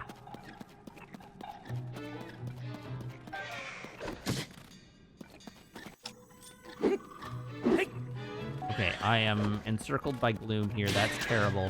But it looks like there's a bright flower over there. Or a whatever. A light root.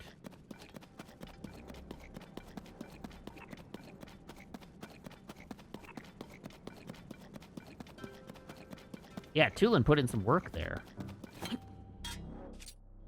Yeah.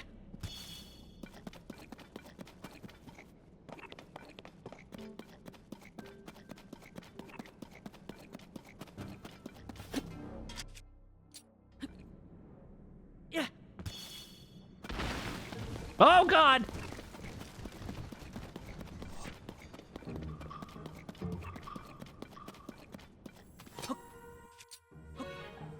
Yeah.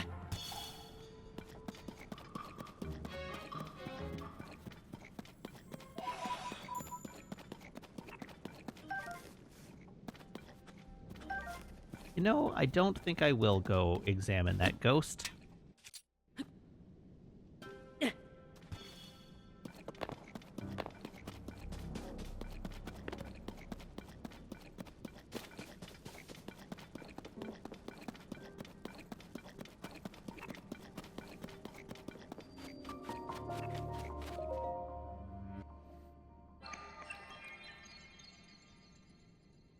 Hooray, light root.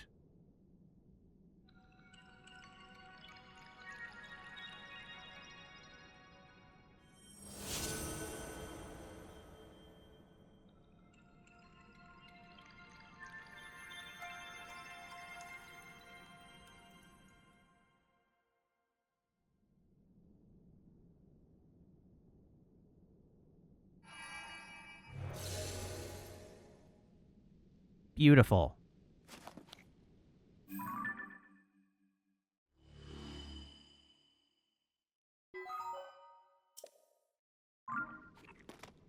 How many light roots are there in the game?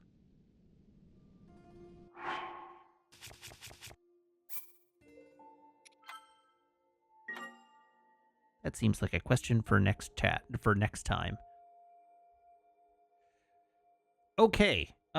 So thank you very much, everybody, for tuning in. Thank you to everybody who subscribes, everybody who follows, everybody who cheers, everybody who chats, and everybody who hangs out and lurks, as well as anybody who subscribes to my Ko-fi.